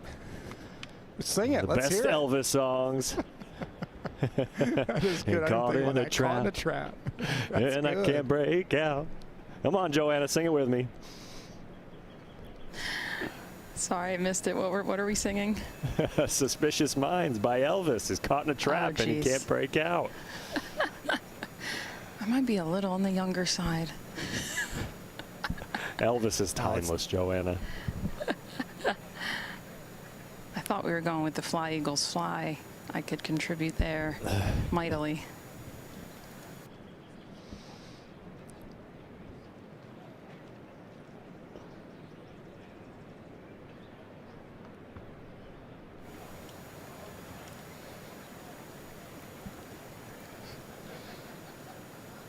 All right, a couple of birdies out of the sand for our boys here at 16. Yeah, taking advantage of those drives in the fairway, and it's going to be hard by looking at them and how they approach that second shot to actually have an eagle putt. But nice to get up and down from that greenside bunker for both of them. Now at the 17th, the par 3. So where the pin locations have been this week.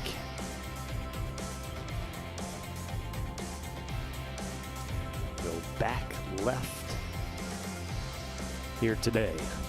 And the yardage has changed dramatically too. In that first round, it was 241 yards, 214 on Friday, 208 yesterday. And now that they put this whole location in this little corner, I love the PGA of America move the tees up, make it 171. Trying to rifle a 5-iron into this green from 230 back there to this whole location. Just once again, it's a square peg round hole situation. A formidable test down the stretch, no doubt about it.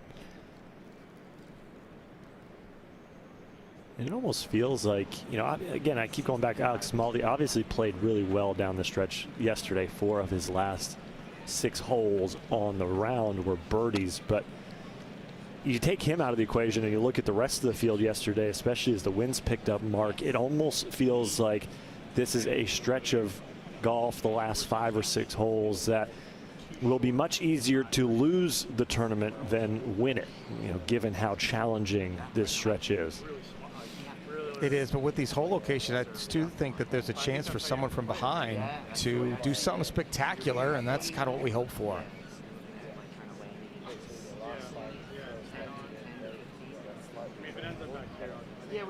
A lot of caddy conversation right now. Dissecting this pin placement.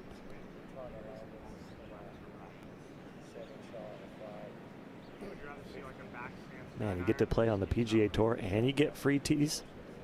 That's fun. Versus like 8, that kind of goes like that. So our minimum on the front is 6 more, is 55. Is the front of this. Perks of the job, Joanna. And is it any hurt?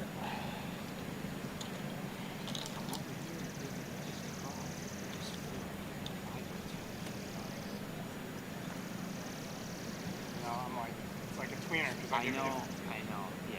This, if it goes left, it's in the water, but yes. To me, I'm trying to hit it like right here. Like, that's only 15 on. At the same time, it's like, I'm taking, it feels like 8 now. Yeah. It feels like I'm doing a little too much at 9. 8, I just choked up on it. It's the back center. Yeah, I'm going to play it as, yeah, exactly. The pin's in between those 2 guys. Yeah. I mean, it's not like I have to keep this down, so I can just hit it up and get it. Put you this thing in that low 60s.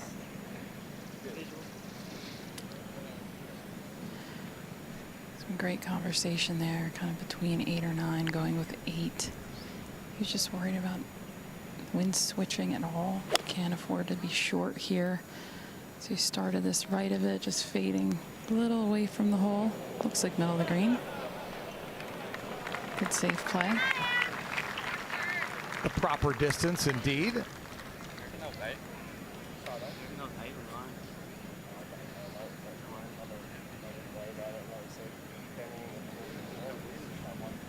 It's a very chatty duo, Collin and Mark.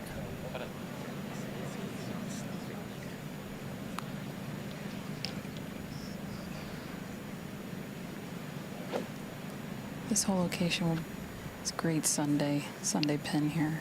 Just turtle backed on that left side. It just looks like anywhere you place the ball, it's going to roll off.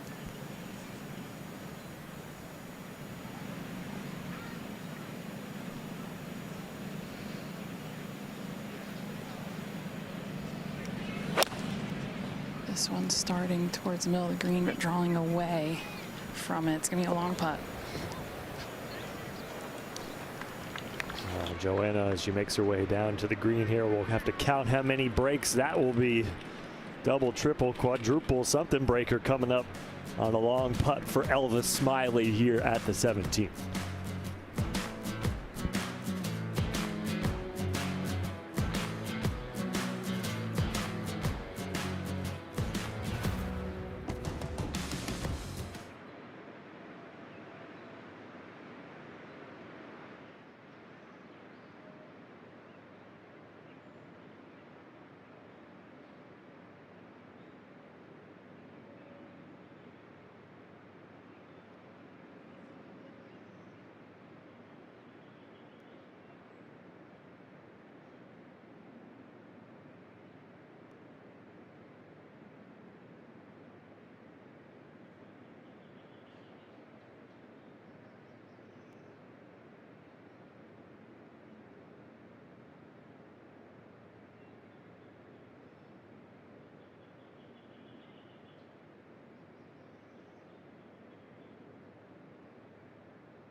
Good Lord, the Wanamaker Trophy is huge. The winner's wife is going to kill him when he brings this thing home.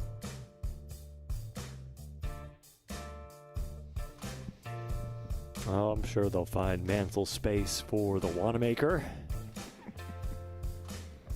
Alex Smylie and Maddie Schmid, our final group. Nick Taylor, John Rahm, Aaron Rai, Ludwig Oberg, all in the hunt. And don't forget about Rory and Xander, Patrick Reed. Some big names this afternoon. Kurt Kitayama finishing up his round 6 under today. Chris Kirk had a round like that yesterday to get himself an afternoon tee time today. Up and down day for Minwoo Lee yesterday, as well as Chris Gotterup, who fell back in the standings. And Jordan Spieth out on the course right now, as we have a very long putt upcoming here for Elvis Smylie. Definitely a lengthy one, but I actually don't think this is like a triple breaker. I think this is just going to fall left the entire way. It's just during the duration of this putt, it just falls left, maybe a little more, a little less. It's just all about speed here from this distance.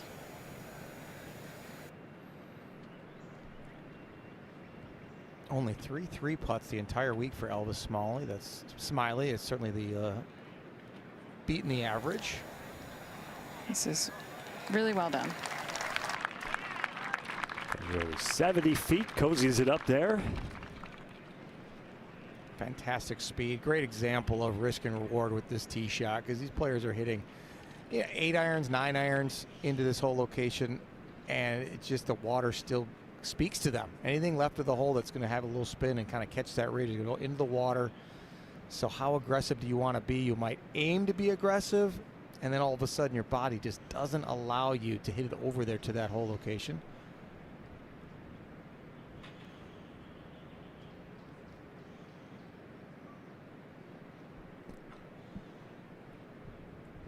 Collin birdies in 3 of his last 4 holes.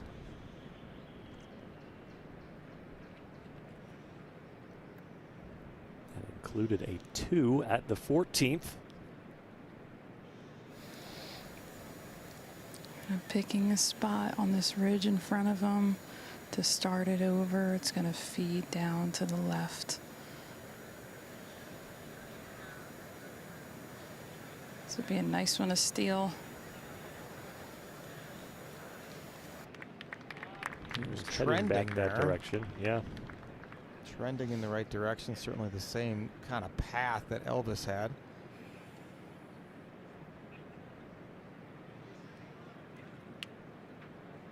And probably a frustrating year just a little bit in the sense of missed a bunch of the signature events as of late. Maybe the preparation wasn't exactly the way he wanted, just where he's got to kind of baby his back just a little bit and be sensitive to all of what's going on there. You know, as you get older, and Collin Morikawa certainly not old, you know, being a professional there, started in 2019, but you certainly have to learn ways to manage your time, and with the impending birth of his first child, he's going to find new ways to be even manage that time better because of that.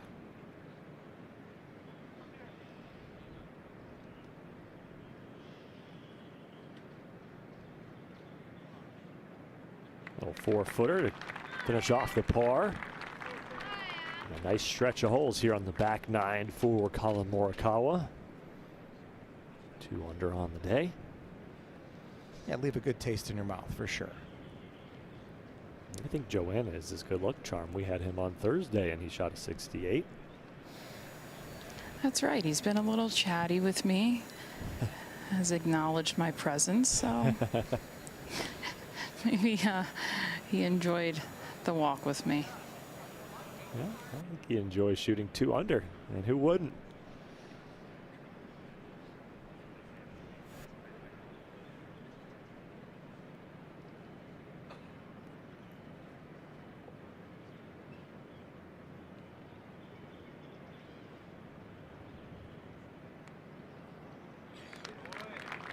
Good 2-putt from where Elvis was, 70 feet away. Sure was. That was not easy there. Tons of break and getting the speed just right. Now just one more time to send it.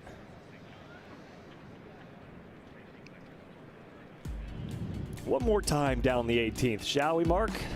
494 yards. Those cross bunkers on the right there in that 315-yard range. You just don't want to hit it into those bunkers. Saw Scotty Scheffler there earlier today.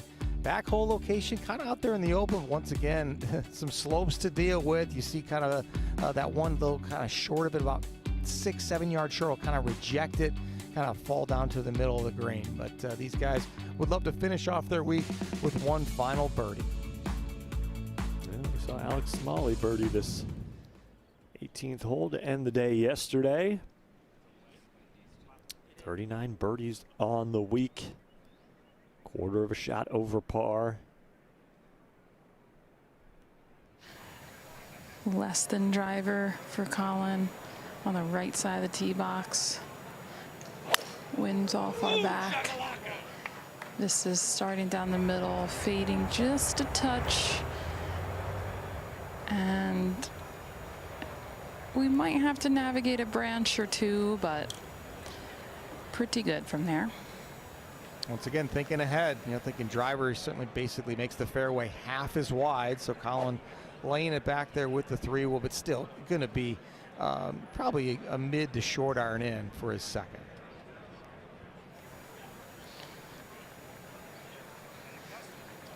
Smylie going with driver.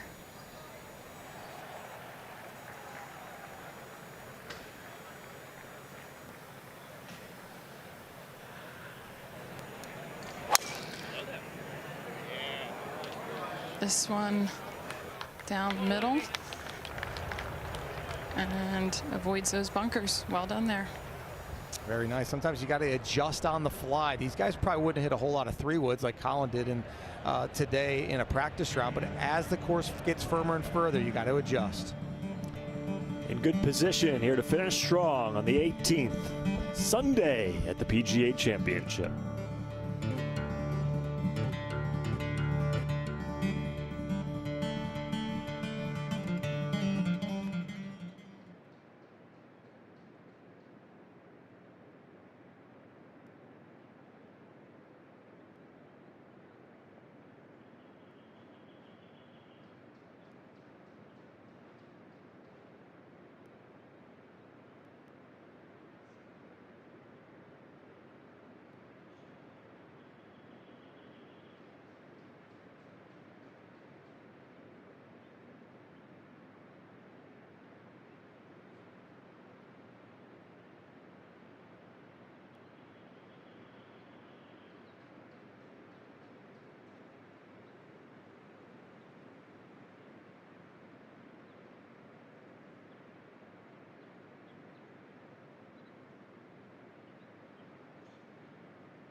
Well, we are wrapping up our morning group coverage here on ESPN Plus.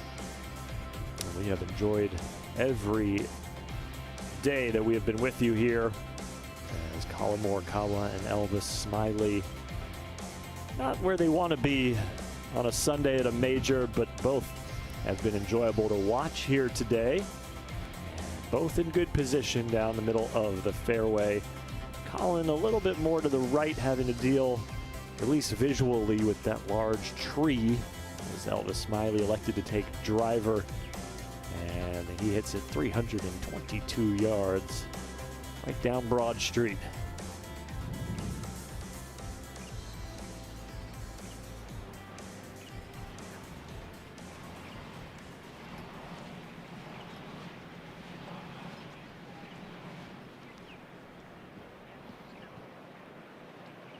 And Collin's cleaned up the iron play a little bit today. Yesterday he was 8th last in the field strokes gain approach. You just don't see that for him at all. Just 7 greens of regulation. Today, if he hits this last one, 14 greens of regulation, 8th in the field in strokes gain approach. And Elvis, on the other hand, a birdie here would net him a score under 70 for the first time in a major. He is even par on the day today. Collin needs to start this just left of the tree. There's a little logo in the grandstand in Corbridge Financial that I feel like he would start the golf ball at, but with his little stock cut, I would think that this is a an appealing shot for him. He is. Yes. Yeah, he's trying to pitch it. You can hear him kind of gesturing with a little bit of curve to it.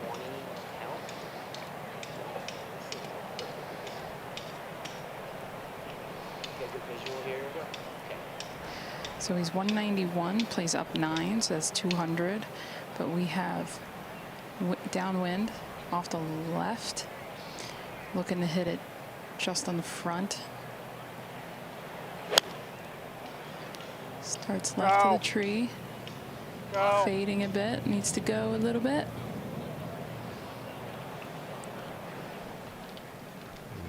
Slope kind of sends it to the right, will be a lengthy one to end it.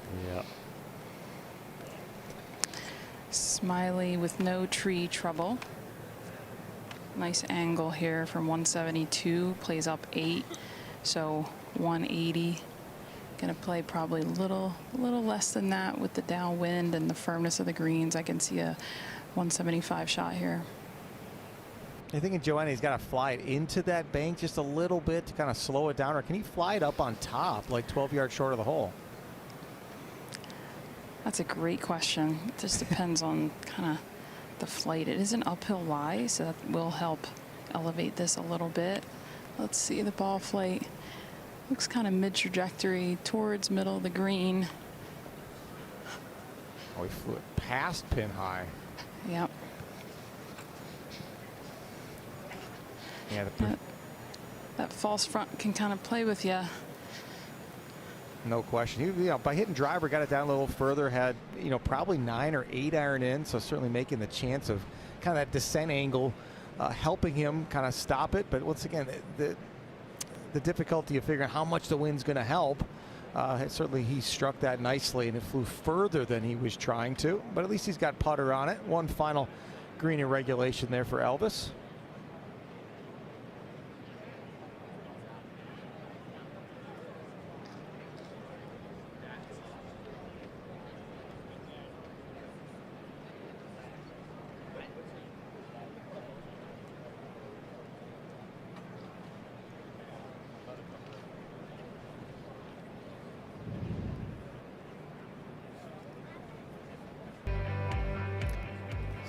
Elvis towards the back of the green, 50 feet away, and Morikawa short, not the same distance. Certainly an easier putt, though. Collin Morikawa kind of coming up the hill, a little right to left. You see the difficulty here. Elvis Smylie, one final up and over. It's going to be kind of slow on the way up, and then once it kind of crests the ridge at about 10 feet short of the hole, then it's going to be super fast. This is one of those where you got to be so precise, just trickling it to the top of the hill and then let gravity take over. So easy to either leave this one 10 feet short or run it 10 feet by. As our players make our way to their ball, just a quick shout out of thank you to our entire crew this week. It takes a lot of folks to put this production together and make it as seamless as it is, and everybody works really hard on the ground back in Bristol. And we thank everybody for their efforts. And also, Mark, we got to shout out Joanna Coe. She is getting real good at this real quick. My second year working with Joanna, walking with the group, and I don't know. I know she likes teaching. Might be quitting her day job soon. Thank you, team. This is fun. It really combines my experience of teaching and playing, and to have the best seat in the house. It's fun. Let's say we all do it again next year at Frisco. And I've played a major there too, thankfully. So I know those greens again. It'll be a little hotter. A little bit. And maybe more windy, considering some of those peaks we've had with Natalie Sheehan and Joe Hallett this week. I mean, it looks like they're blowing over every time they have a little tip for us. They don't call it a Texas wedge for nothing. I think our last double breaker here we have, it's going to come off this ridge, come to the right at the end, kind of straighten up.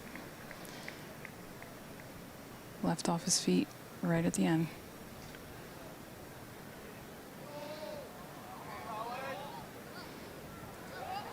Settle down.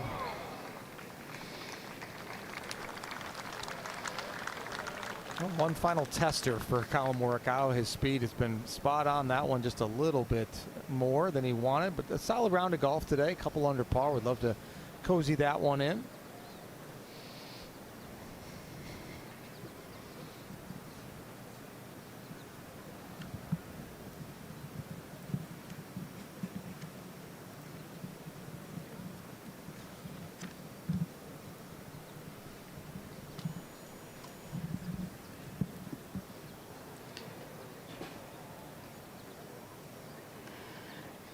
One more complicated putt here on these Donna Ross greens.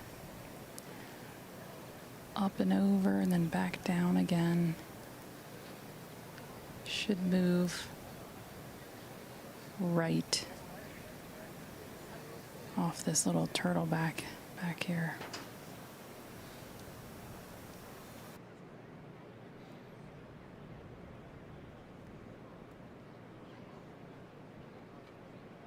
A great view here too. See how dark green it is behind and at the first like 12 feet of his putt. That means it's kind of back up the slope, back into the grain. And if it's shiny, it's down grain a little faster. Hit it. That's fast.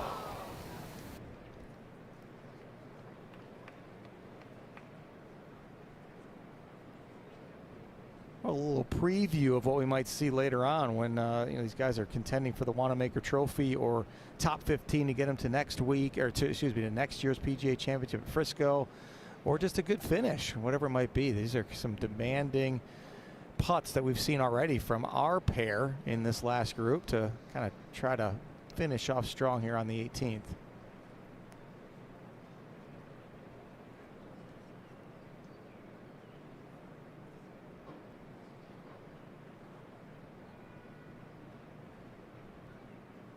Well, we've got about 1 million guys in contention this afternoon. Mark, do you want to take your pick? Who do you like? Oh boy, you put me on the spot. Yeah, that is pretty good. I talked about earlier how we really would enjoy seeing Alex Smylie win. I think it might be Ludwig Oberg's time to go ahead and hoist his first major championship trophy. How about you? Like well, let's go with Joanna, then I'll give you mine. Joanna, who do you like this afternoon? I think Scotty's going to make it interesting. Ooh, but I'm going to go with Rahm. John Rahm. I'm going to go with Patrick Reed. Give me Patrick Reed, 3 shots off the lead right now. Kind of under the radar. See how it all plays out this afternoon. Sneaky quick here. He's kind of on a high point. You saw that dark green, so he's elevated above the hole. And he pointed to that spot out there. I thought that was a little high. That looked really good, though. That was one of those that I think he liked it. Once again, it's on the high side, so there was a lot of hope as that ball rolled to the hole.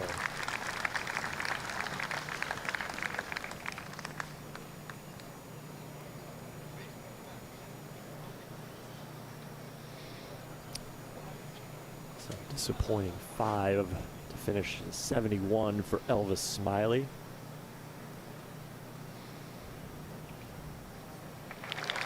And a nice par and a nice round for Collin Morikawa. Gets a couple strokes back to finish 3 over for the championship. As our featured group coverage comes to an end, we can't thank you enough for joining us. And first, we also want to thank the good folks behind the scenes, our producer Lori Privatera and her entire crew, Mike Dressman, Sean Sims, Robert Evans, Andrew McConville, helping us look good, for Joanna Coe, who walked every single step with our 4 groups this week, and for my partner, the 5-time PGA Tour winner Mark Wilson, I'm Eric Rothman saying so long from the 108th PGA Championship.